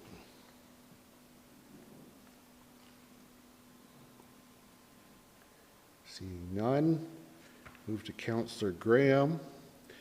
And I had a question. Under 3B, you mentioned that the Canmore Mountain Arts Foundation is seeking a legal review of the lease agreement with the town of Canmore. Can you tell me more about that? CMAF, Arts Places, maybe better known, is just looking to cross its T's and dot the I's with its current lease being up for renegotiation. I don't think there's anything to be concerned about, just a due diligence. Okay, so they're just preparing for the renewal discussions? Correct. Okay, thank you. Councillor Hillstad, was that what you were going to ask? Yeah. Okay.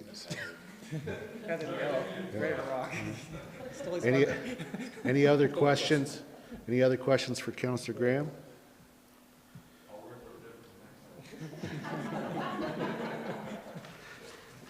Seeing none, let's move to Councillor Hillstad. Any questions there?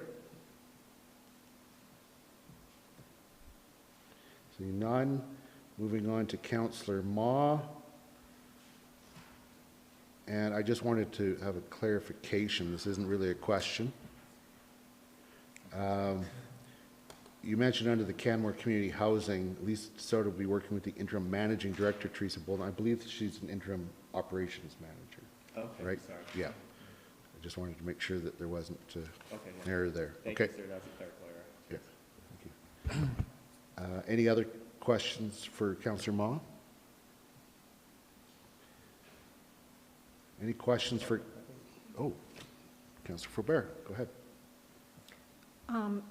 If there's something being planned for Peter Duck's retirement, I would humbly ask that you let us know, because I would really like to attend that. There wasn't a formal thing for Peter at the moment. I think he was just kind of in a situation. I think him and his wife wanted to get away and do some stuff. But currently, Andrew Calder, who is the ED for the commission, they did a little going away present for Peter, which was sailing lessons. So if there's something you'd like to touch base with them, something. Card. I'd Yeah, sign a card. something aquatic themed, Yeah. yeah, Okay, totally. thanks. Thank you. You're such a lovely person. Thank you. Moving on to Councillor Mara's report. Any questions? Okay, seeing none, let us move to the administrative update. And we'll start with the CAO's office, Section A.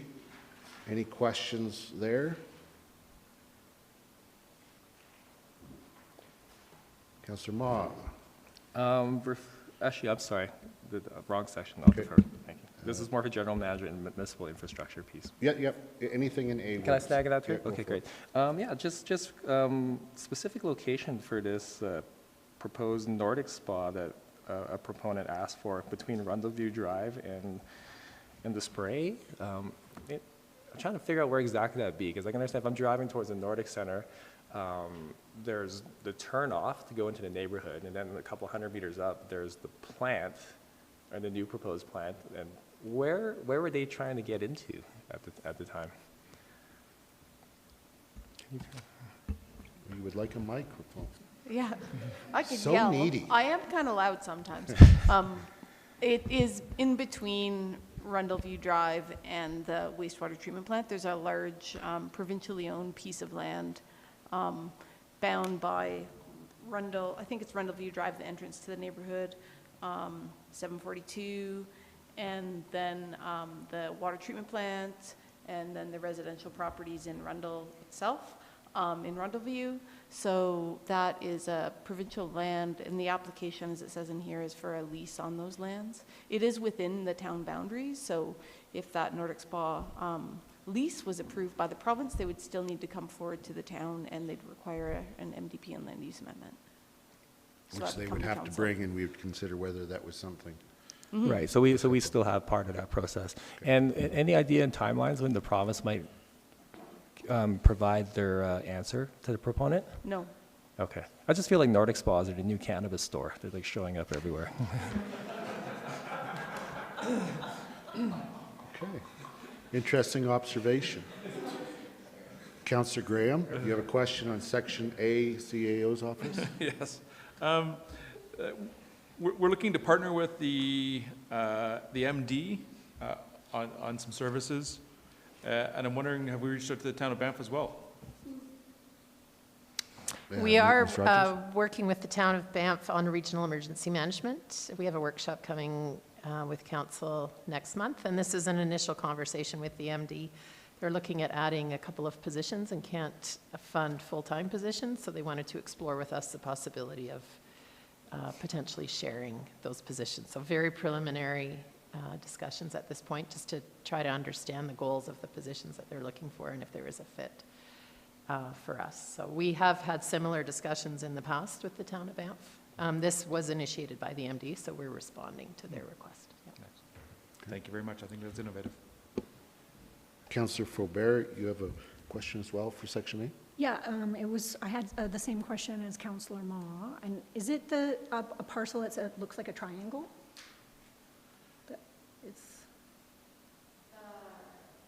Anyway, too specific.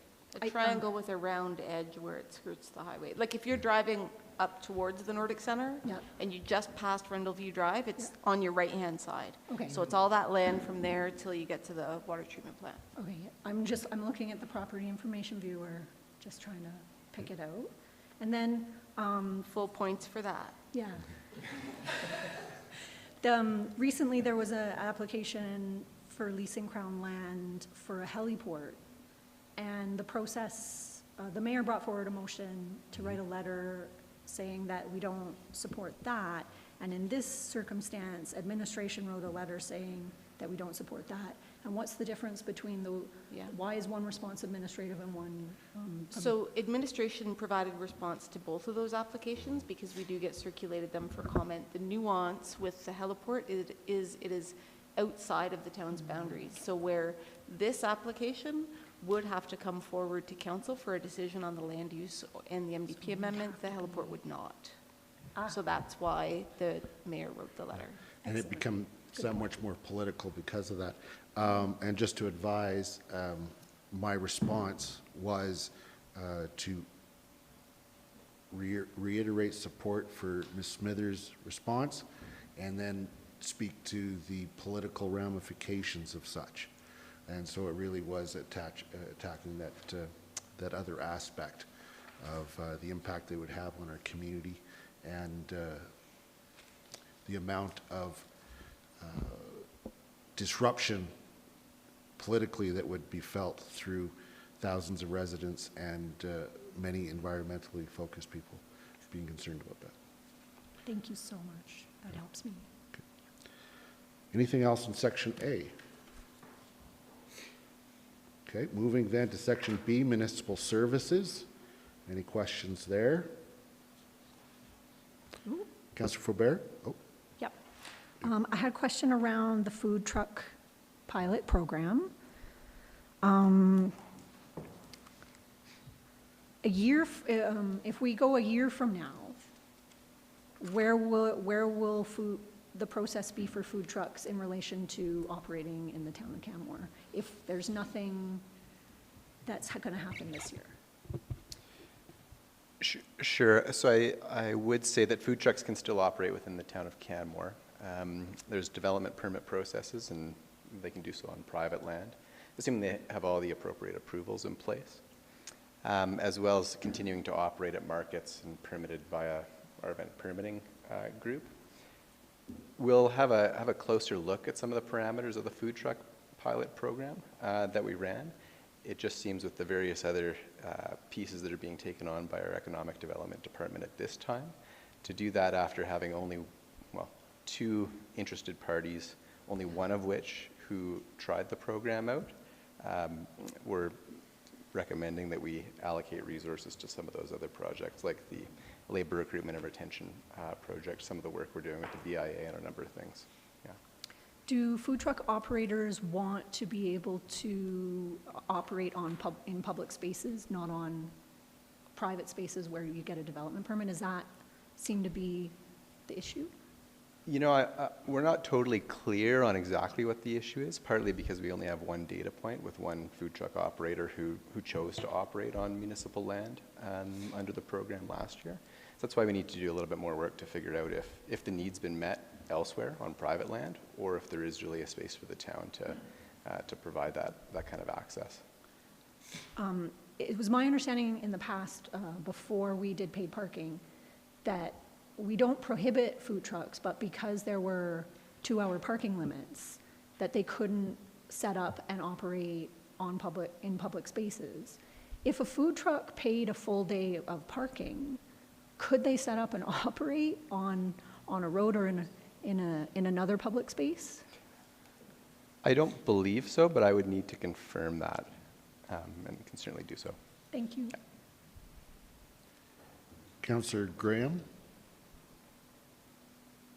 Just to follow up on Councillor Faubert's, Deputy Mayor Faubert's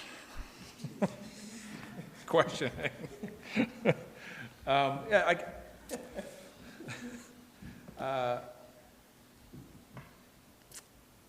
was a little disappointed to see that the food truck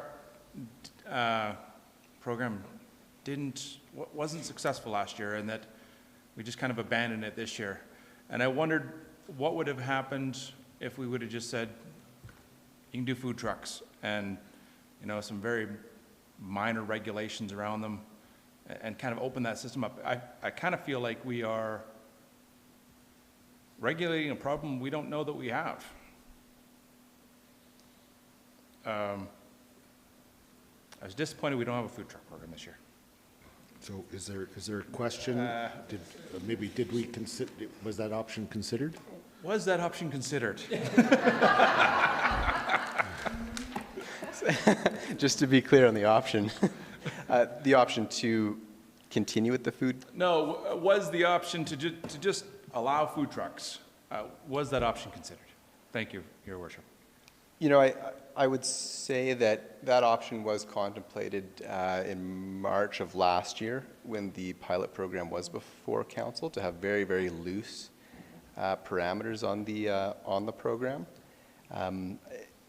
Without having that report in front of me, I do believe there were concerns around potential impacts to other businesses, other unforeseen impacts that having very, very loose parameters may have, particularly for businesses that are coming out of adapting to pandemic restrictions.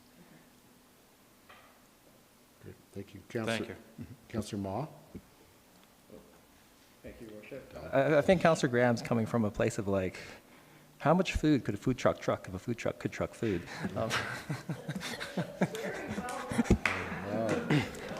Thank you for that. Thank you for that input there. Yes.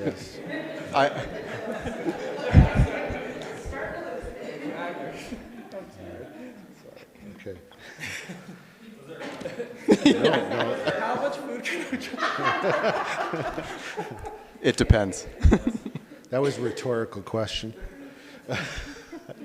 I'm going to have that stuck in my head now.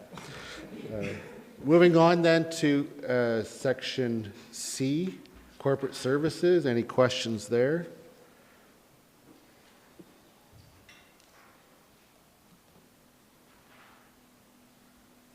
Seeing none. Moving then to section D, municipal infrastructure. Councillor Hillstad. So it's nice to see that we've received 12 pre-approval applications for the Clean Energy Improvement Program.